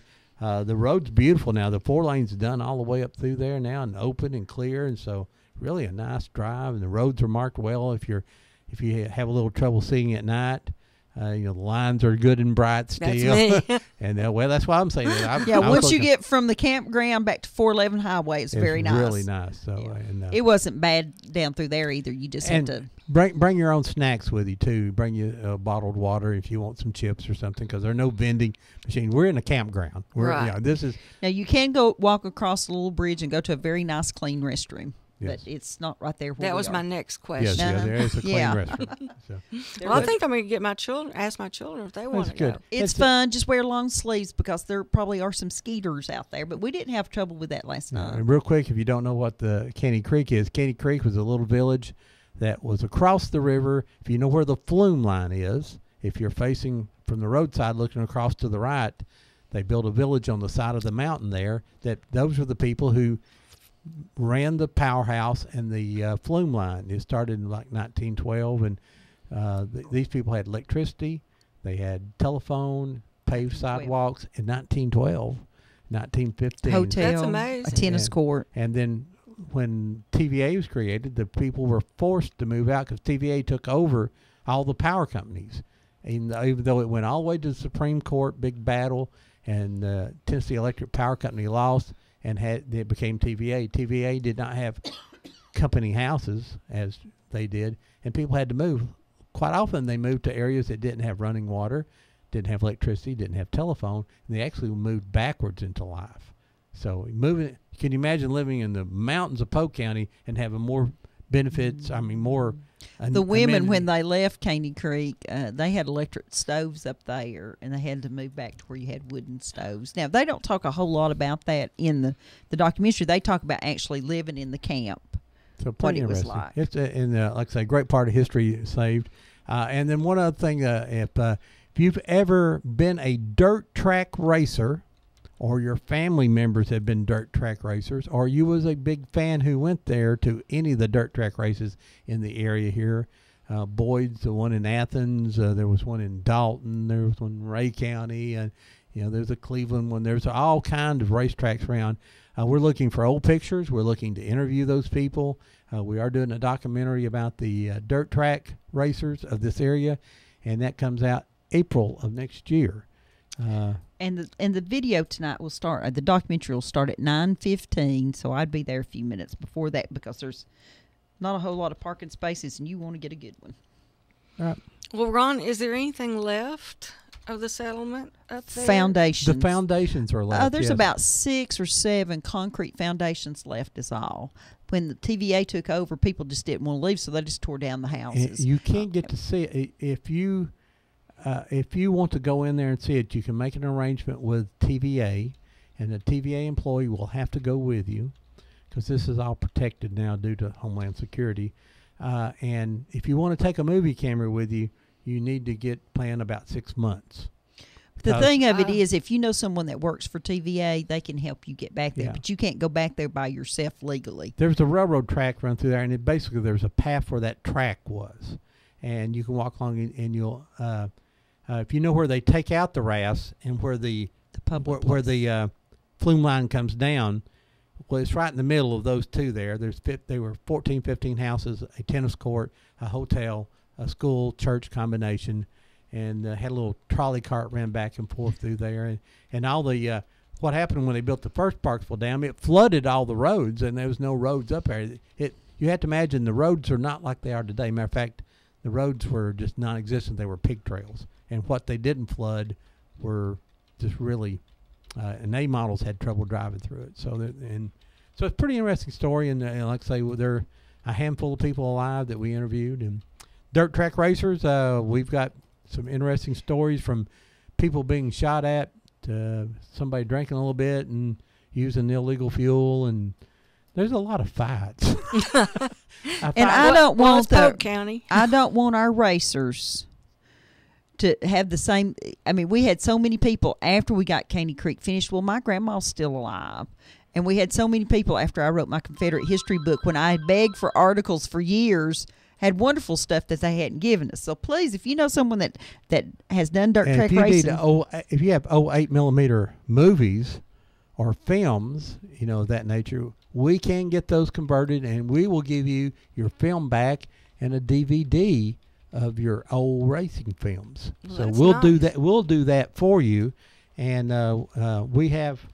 It's unbelievable. The story's fun racing and craziness, and a lot of craziness and then fun. And we're actually shooting the opening to the documentary next Friday night at Boyd Speedway. So we'll have our film crew down there shooting a documentary. Our film crew will be Ron and I. Yeah. Hello, caller. Go ahead. Nope. No caller. Nope. They didn't stay with me. Call back. See, it's working now. Them little buttons right there are just, you just have to, if Well, you hit the wrong one, it doesn't work either. I always found like out. it when Ron leans accidentally on the keyboard and who knows what the thing's Yeah, going to it'll- say or play.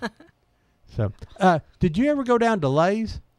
Oh, yes. The popcorn. Oh, my gosh, that always smelled so good going in there. They knew how to sell popcorn. They sure did. I mean, you walk in there. Now, I understand that popcorn popper is still around, and it's so big. I heard the lady who owns it, not going to mention her name, was offering to donate it to the museum center at 5 Points, but they were talking about trucks with lifts and kind of forklift kind of thing to get it in the building, that it was actually on such a big heavy stand. But hopefully it's going to be down at the museum They center. would love to have it down there. And maybe so they- that we can use it. Maybe. Wouldn't that be fun Put to it- walk in there and good. smell that smell? Now, of course, popcorn was one of my weaknesses anyway, and the other was marbles. Downstairs is where I got my marbles. Downstairs at Lay's. Yeah, Lay's. I always got my marbles there, and and I had a fine marble collection, and that's when young boys learned about gambling. We better, you had your cat eyes, and then you had your stillies, and Did we lose them again? Yeah, they didn't call. The phone's working, so you Okay. heard it there. Well, I used to get my hair ribbons down there. Yeah. They'd have the. Ron didn't the get his spools. I got mine up at Moore's Pharmacy, my hair ribbons. Oh. No. And remember Mr. and Mrs. McKee? Yes. They were characters. Yeah. I always love going in those stores and you hear those creaky wooden. Yes, I remember right? that. Folks, we just want to remind you that down at the Bradley Farmers Co-op this morning, they're having their fish day. So if you need to stock up on some fish to stock your pond with, you need to go see them in just the next couple of minutes. Also, be sure to visit our veteran friend out at the Farmers Market out on Peerless Road, and all the other folks that are set up out there on Saturday mornings. They have all the fresh produce, and I bet they have everything out there now. I want to go get me some green beans. Now, something else we haven't mentioned here, on Thursdays, I don't know the time, 3 to 6 or 3 to 7, they have a farmer's market at the new park down on First Street. Street. And also you can see the Benjamin Cleveland Monument there, too, if you haven't seen the monument to the city of Cleveland. And I don't know why we're having trouble with the phones again here. We're trying. Try again if you're calling. I don't know what's happening there, but, technology. We need them old days when you just called 3 digits. Right. Yeah, 2 digits to get free delivery. Our number was Greenwood 66328 when I lived out on Spring Place. Greenwood. That was the Right. Cleveland Exchange. Then it was Greenwood. You had 4 digits in Greenwood, and then it went to 5, and now we dial 7, 10, 15. No, we push a button. Yeah. Yeah. Oh, that's like Joe Palos called his mother, said needed his brother's number. He'd lost his brother's number. She said, he said, what's his name? And I can't think of his name. She said, what's his number? She said 4. He said, Mom, it's got to be more than that. She said, that's all I push on my phone. I is pushed 4. 4. So speed dial had been set up. So, technology has changed. But, Lay's down through there. Now, was the Bohemia, I never get that right, Bohemian movie theater, was it already closed time you got here? Yes, I think Okay. so. All right, so they talked about that. And of course, the Princess had taken over by then. And we think Right. we're going to, I'm sure you visited Abel's Hardware, too. Of course. Ron Yeah. got his first Pee Wee Herman bicycle there. My first bicycle was a Pee Wee Herman special. It had everything on it, and fenders and book carrying things on the back, and I could ride along and ring my little bell on it. Oh, yeah. So I had to earn that bicycle, though. See, I had to do chores to do it, and we paid on time there. I think I paid $5 a month for my bicycle for 4 or 5 months, and of course I think my dad just really bought it and I sort of bet tried to teach me something there. Good morning, you live on Old Town Cleveland. Hey, good morning. Good morning. Morning. Hey, this is RD out here in Harris Creek. Oh, that good. Is that you the one that made the hot slaw, wasn't you? No. Oh, okay. Okay. I was going to give RD. you. I was going to give you credit because it was good. No, I did not. I wish I could. But a few weeks ago, Debbie, I'd promised you some Indian artifacts. Yes. And I have located the box finally in my basement. Okay. I had a remodel here, and stuff got stacked up. but now it's getting to the box, maybe. But also, I have just, since you mentioned what you're going to be doing, and I'm sorry I don't have anything for this week. I'm not originally from around here, but you had mentioned next week you're going to be doing something about web store. Yes. I have just now spotted back in my basement. I've been crawling around back in there. The box of pictures I have. Oh, I'd love to have those. I have got pictures. I used to canoe the Hiwassee back in the mid-'70s. We come out of Dixon County and come down here with like an explorer scout group. I've got pictures of the valley, the old bridge, and what the valley looked like driving to that area back from 75. And I think there's a few pictures in there of the web store that I've got in that box from that same era. Oh, we'd love those. We'd love to have those because I have some nice ones that have been since the bridge has been torn down. Okay, I think I've got pictures of the old bridge, too. Well, I'd love to have that. Now, RB, are you in the phone book? Actually, if you want to give me a phone number, I can call you or whatever. Yeah. I've got your email address here written down. I haven't lost it. Well, why don't you email me? Okay. And that might be the best way. And we'll get together in the next couple of days and I'll get what you got. If you can't find the email, go to oldtowncleveland.com, and there's an email link on there. It goes directly to Deb. Okay, yeah, I know I've got an artifact in there that I got off the Tennessee Wesleyan campus when they were doing some construction up there. It's that's hard to describe. Looks like a great big potato, but it's a grinding stone that they use a flat. It's all flattened out perfectly on four sides, but. Right. But anyway, yeah, I need to get this stuff to your museum up here. And yeah, I'd like to donate that. I think up to the brand new little museum up in Charleston. That would be wonderful. And they would be thriller killers to get that because they worked so hard to open that center, and that would just be a wonderful thing for them to have. RB, we've been doing a little remodeling too, and we have found a lot of historical documents. And then we found a lot of garbage. Happens if you got a basement, you don't clean it out every 6 months. Yes, well, that's what we found. And I think we threw away 8 or 9 large trash bags full of stuff. But we found some old pictures of some people, some friends around town that we're going to hold for ransom. Yeah. Yeah, there you go. All right, well, listen, I will thank you and make sure you get this before next week. Thank you, RB, for listening. Bye-bye. All right, bye-bye. Well, great. Now, so we talk about Lay's, and so what else? Now Central Drug Store was up the street. That was your competition, right? Did you ever go in there? Yes, I did, and Daddy worked there too. Oh, did he? He, when we first came to Cleveland, he worked at several different places.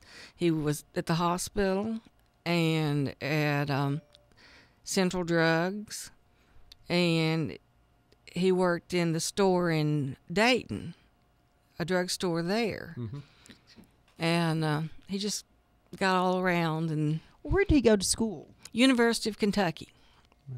Now, the Hoskins had already been here. Something like Jack and Carl had already been down here before then, was he? Or was Gerald the first? Yes, no, Uncle Carl was the first. Uh-huh. And I think that's one reason we came here, because Daddy was from Kentucky.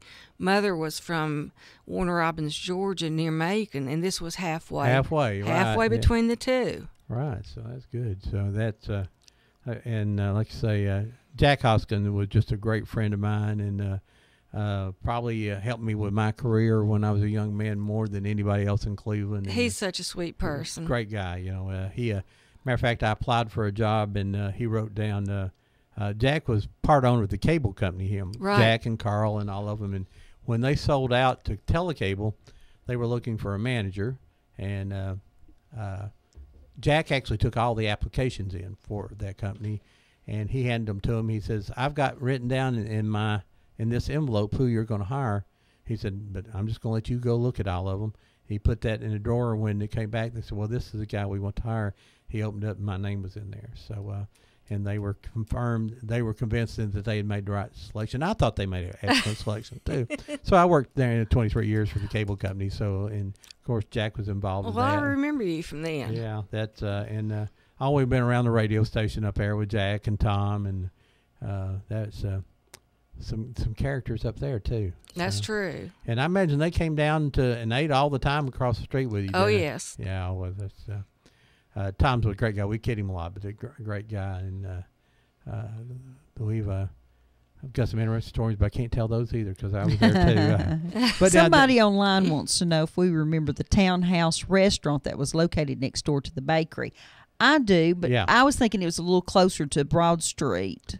No, it's right up there where the bakery was. Yeah, it just okay. It's like under the law office, wasn't it? Right, I think so. I don't remember if I ever went in there. And there was Ganaway's, and which I always thought was the greatest place to go because they had horse tack in there. It was a hardware store, but they also had horse stuff too. And I was a suburban kid, so that was just really interesting to me. Mm-hmm. I love to go look at that kind of stuff. I wasn't in the country and I wasn't in town. I was sort of right stuck in the middle there. So, but we got to come to town and eat at the spot was really a treat. To come downtown and come to the Martin Theater, and of course that's when you'd buy a ticket and stay all day. Yep. I mean, your parents come just drop you off, and you just be there all day. Did you ever eat the big pickles there, the Chili Willies? I've ate big pickles there. I love those. See, now I always thought that they should have had hot dogs and hamburgers in the movie theater. I know. But, I ate a lot of Milk Duds and chocolate-covered raisins, and of course, you could afford it back then. You could get drink and movie and everything, and all be under $1. Yes. That's true. You can't, like I say, you can't even drive to the movie theater for $1 now. It takes you that much to, take you $4 or $5 to drive up there, and the cost of a movie has gone up quite a bit. It sure has. Good morning. You're live on Old Town Cleveland. Yeah, this is Cecil Love again. He used to work for Hoskins. Yeah. Yeah, I just wonder who did that lady there was the daughter of who now? Gerald Hoskins. Oh, you was Gerald's daughter? Yes. Yeah. Do you remember, I don't know what she was Murphy then or not, Betty Murphy? Yes, that's who we were talking about earlier. Yeah, Red Murphy used to come see her all the time up there. Wasn't she a sweetie? Yeah. She used to babysit a little bit for me on the rare occasion my parents would go out. Yeah. Well, what about R.J. Hagler? Now, you remember him too? I sure do. Drove a little station wagon. He was... That little Ford Corsica, wasn't it, or something like that? I think it was a Pinto or something. Yeah, it was along those lines. Station wagon like, and he had a son named Tommy. I remember him too. Tommy, I talked to Danny here not long ago, and he said he saw him somewhere, but R.J., I guess he's died, ain't he? Yes.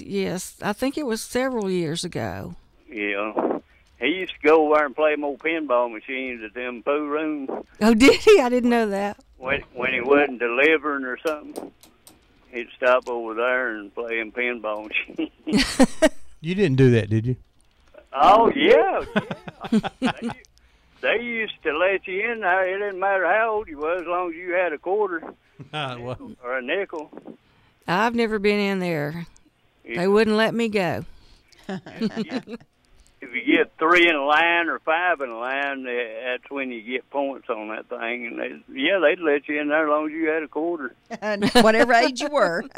Yeah. It's really against the law, I think, anyway, but they done it anyway. But, yeah, I just wonder if you remembered R.J. and all them. And I sure do. Yeah.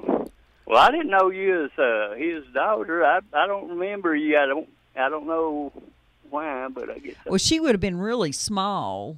Yeah. When you were there. Yeah. I don't know what years were you there. I was back in early 66 or something. I don't know, somewhere in there. I would have been about 10 then. Yeah. He's probably looking at older girls then. I imagine so. Them Waters boys, they may be listening in, but they was pretty rough. But Danny now, I guess he was less violent one of them, but old Roger and Fuzz, they was rough. Well, now Danny was kind of quiet when he was in the drugstore. I always thought. Well, why'd they call him Fuzz? Old Fuzz? Yeah. I don't really know. I remember him. They still going, I reckon. one of them, old Roger, they said he used to stay in the hospital all the time over fighting. But anyway, yeah, they pretty good old boys, I guess, all in all. But they used to have an old black Cadillac, about a 54, 55 model, and drive around, and they'd ride down the street and holler at somebody and say, "Hey, you want to fight?" And I was with them. I said, "Boys, I'm just about fed up running around with y'all. Y'all go get me killed." But anyway, yeah, you have to be a special person to want to fight, right? yeah. You remember that Dog and Suds restaurant? I sure do.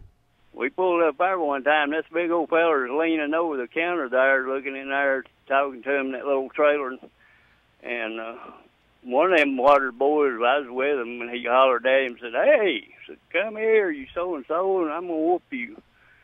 And he said, "Get you a lug wrench or something out from under the seat." He said, "We might have us a fight here in a minute." They was rough. But old Danny, he was a good old boy. He's still a good boy. He's, like I say, he goes out there to Old Pathway Baptist Church now. And he's still married. Does he have any fights in Sunday school? No, he's laughing because I remind him back when we were, working down there and stuff. And now, where did you, when you got back from Vietnam, where did you go to work? Oh, that's been a long time. I was in Dalton in the carpet mills. Yeah. Okay. After that, I retired at Cleveland Chair over here. So. Sad to see that old building gone, isn't it? Yeah, I used to work in that thing. Yeah, there's a lot of meanness went on there too. Well, Cecil, seems like you was around a lot of that meanness. I'm telling you, I don't reckon I could avoid it, It just followed you, right? Cecil, where did you grow up? What community? Yeah, on the southeast side of Cleveland over here, off Hampton Drive. Yeah. All right, well, thank you, Cecil, for calling. Thanks for calling. Good talking to you. Bye-bye. All right. Bye. Bye-bye. That's what really makes your shows is the callers and people like you who just all you got to do is spark an interest, and then here comes the phone calls, and you brought back a lot of memories today. Does anything ever happen in the drugstore that just sort of still is saying, "Oh, I can't believe that happened," or something? Has any one thing just come along that you just remember more than anything else, or a set of memories or something that you'll never forget? Well, there's something kind of funny. I guess it's kind of gross. Okay. Well, we didn't talk about suppositories. What else? Well, that's what this is about. Okay. A lady. You hung up on this. A lady had a prescription for some suppositories, and she was real country, and she came in and said, "Mr. Hoskins, these aren't working. They're not doing what they should." And he said, "Well, did you take the wrapper off of it?" And she said, "Oh, are you supposed to do that?" I didn't know. Boy, that's real country. That is. Was she swallowing them? No. No. Well, one thing too is that when you grow up in downtown like that, and that's where you grew up in downtown, yes. There's characters out on the street too that we all know those characters, but I don't particularly know their names. There was one we called Hollywood. Yeah, Hollywood. Who was that? She tried to look like she's from Hollywood with big red lipstick and hair, and bless her soul. Was she the one with the very tanned looking makeup on? Could have been. I don't know, but someone called Hollywood, her. and there were several others that ran around the downtown. See, we don't know their names. No, we don't know their names, because people are always going, "Let's do a show about all those people that used to, just walk around downtown and everybody knew them." Of course, know their names. We all had Rainbow. Yeah, Rainbow D. Ford. Yeah, Rainbow. And he was a character around downtown, so. Well, I tell you what, folks, this 2 hours has gone by so quickly. Let's take this call. Good morning. You're live on Old Town Cleveland. Ron, I just have one question. Okay. Hey, Red. Hey, how are you? Fine. What's up? I just want to know how Ron knowed Hollywood. Well, she was a legend around here. Uh-huh. Yeah. Bob Cash introduced me to her. Uh-oh. Well, that explains it. There you go. Did you ever see the lady they called Hollywood? Oh, yeah. Yeah. Did you ever? She lived over on Benton Pike. I don't know. I have no idea who she was. She said, but she wore big red lipsticks and her hair was always and she didn't look like she was really from Hollywood. But No, no. I'm trying to be kind. I was just a little kid, but I remember seeing her walk down the street over. I was at my aunt's house one day, and she said, "There goes Hollywood," and she lived right up there on Benton Pike somewhere. I have no idea who she was, but that was as a young boy, that was one of those. Just like you seen somebody, you remember that's Hollywood. Right. But I was just wondering how you know her. Yeah. He's not confessing. You know who replaced Hollywood? Who? Doc Hollywood. The son of Hollywood. Doc Hollywood's the son of Hollywood. Oh, no. No, that explains a lot. It doesn't. Bye, Red. Bye. Somebody on here mentioned Bones, too. We all knew Bones. Bones. Yeah, Bones. Walter was his real name. Walter. I have no idea. Can't think of his name. Yeah, see, here we spend our whole life. Ron will say, "What's that guy's name?" And I'll say which one. He'll tell me what kind of car he drove and where he lived and where he went to school and maybe who his wife was. His sister's name. I mean, all that. But he can't think of his name. Next week's show is going to be fabulous. And so get all of your Reliance questions and your web store questions and your stories, memories about going to web store, because we're going to have the web store lady here. Ironically, the web store hired Bradley Central High School wrestlers during the off season to run the rafting part of it. So there's a lot of former Bradley wrestlers actually worked for Webb's up there. And I don't know that. I don't know how the combination got together there. But that's great. And don't forget G Creek tonight, folks. The showing will be about at 9:15 of the Candy Now, Creek. we started the video exactly at 9:15 last night because it gets a little darker faster in the mountains than I thought it would. But like I say, 9:15, and it's a 45-minute show. It's free. Go up 411, go across the Hiwassee River, and you'll see the signs of G Creek Campground. Go down in there. You'll see the first little ranger station there. Past that, it'll be the next driveway into the campground. As you turn into the campground, take a right. It goes down to a little area down there where they have little screen outdoors, and it's a lot of fun, and it's free. And bring your own snacks, and we'll see you there. Cheryl, as we close out here this morning, is anything else that you would like to say? Or has this brought back wonderful memories? Oh, it has. It really has. Did anyone eat at the grand lunch? Yeah, that's always the question. That's always the question. And we'll have to kind of keep Cheryl on our short list, too, when we start talking about downtown. The grand lunch, you walked in and you said beans, corn, or taters, and someone put it in a plate as you ordered. I mean, it was, I think someone had their hands down in and their fried corn. Yeah. So good. Open steak sandwich, you ever try that? Sandwich. I don't think so. Oh, they put that bread and then some, that,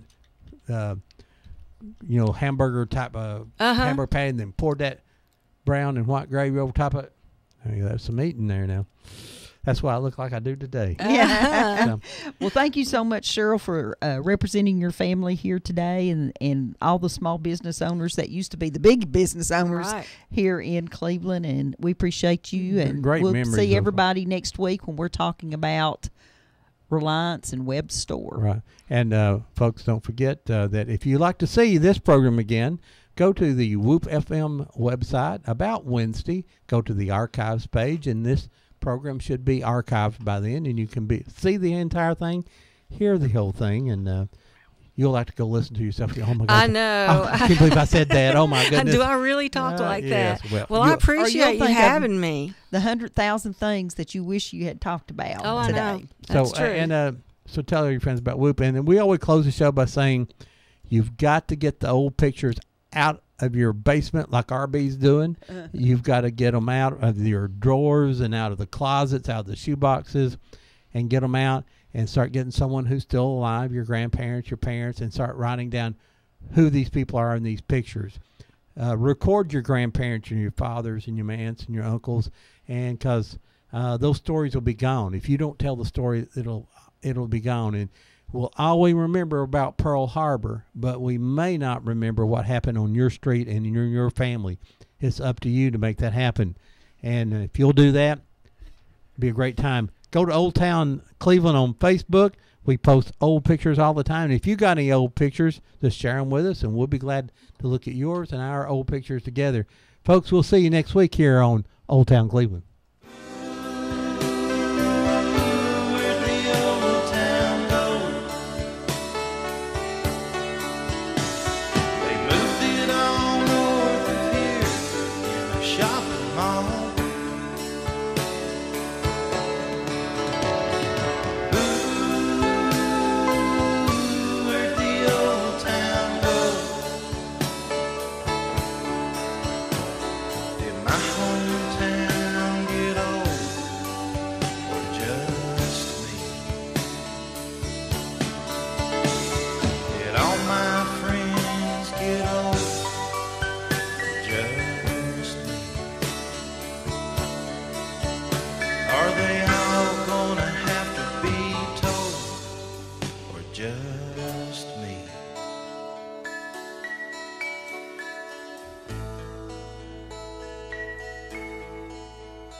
You are listening to WOOP-LP, Cleveland, Tennessee. WOOP FM is a broadcasting service of the Traditional Music Resource Center, and we play America's original music.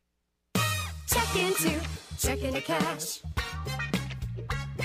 We'll beat any rates that don't pay the match. Check into Cash gives you more money for your title and the lowest title loan rate anywhere. We'll beat any rate on a title loan, and we guarantee it. So you'll save money. If you already have a title loan, ask Check into Cash about paying it off. So if you're short on cash, think Check into Cash. No credit check, no runaround. Check into Cash won't slow you down.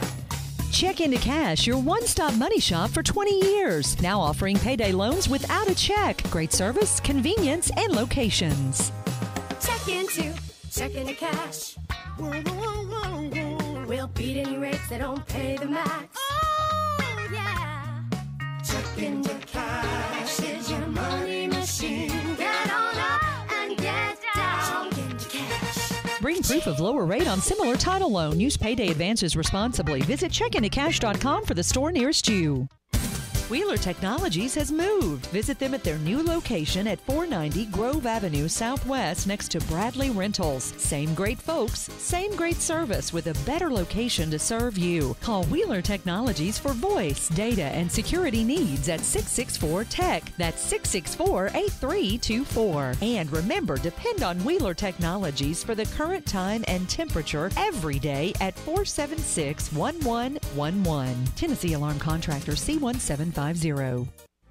Mermaid Mattress wants to say thank you, Cleveland, for once again voting them the #1 bedding store in Cleveland Daily Banner's Reader's Choice Awards. Buy any full-size mattress set and get a $500 wooden headboard, footboard, and wood side rails for only $99. Or, while they last, close out fabric queen-size mattresses for only $99. Kiesler Incorporated is in the business of recycling your metal, and they pay cash. The only covered scrapyard around where you can recycle rain or shine. They're located off the bypass on Overhead Bridge Road. Automobiles, appliances, copper, stainless steel, tin, all metals can be recycled at Kiesler, and you can walk away with cash. That's right, they pay cash, and they are the friendliest scrapyard in the Southeast. If you have unwanted metal just laying around, bring it to Kiesler Recycling today and walk away with cash. Kiesler Recycling open Monday through Saturday, 7:30 to 5, or call for more details, 614-3000. I don't know why everybody listens to Whoop Radio. Oh, yeah, Matador's on there. He's real smart.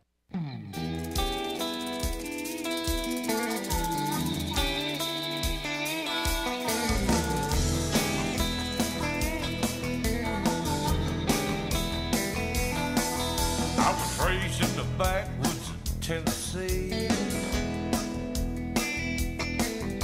My papa drank whiskey and I smoked weed. We live by the cold of the hills. An eye for an eye, blood is spilled. Do unto others as ye shall be done. I don't call 911. My daddy taught me early to protect myself and not depend on no one else. And I know the difference between right and wrong, and tradition is as strong as the law. It's been handed down from father to son. I don't call 911.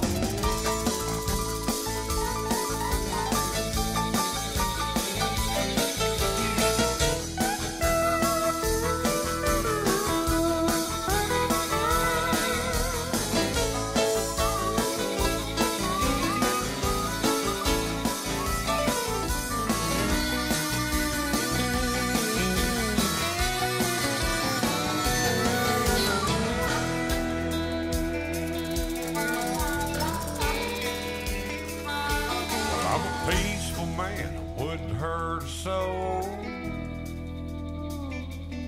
But let me tell you a little something everybody should know. Don't harm her, my wife, and my kids. And don't let me catch you slipping in and out my crib. 'Cause that'll make me go and grab my gun. And son, I don't call 911. I don't call 911. I don't call 911.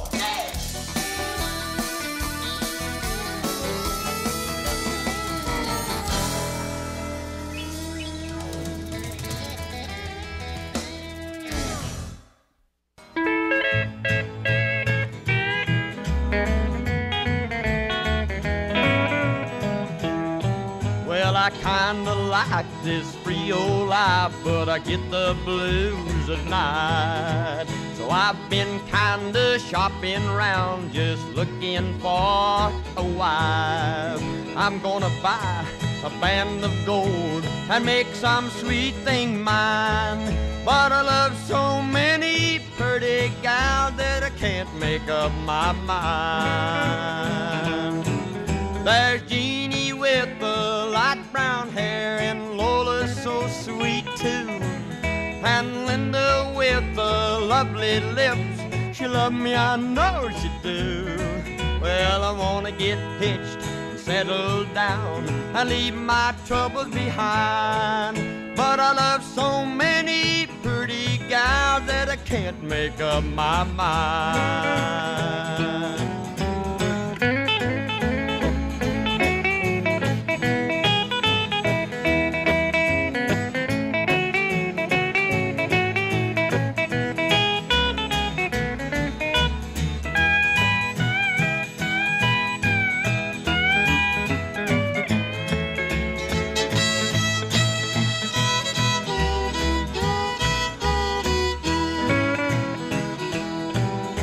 I wanna be mussed and I wanna get bust when I get home at night. I want my baby to baby me, to hug me and to hold me tight. Now, I don't want no fooling round, I want my sugar on the line. I wish I could say hammer down, make up my foolish mind. There's Jeannie with the light brown hair, and Lola's so sweet too, and Linda with the lovely lips. She love me, I know she do. Well, I wanna get hitched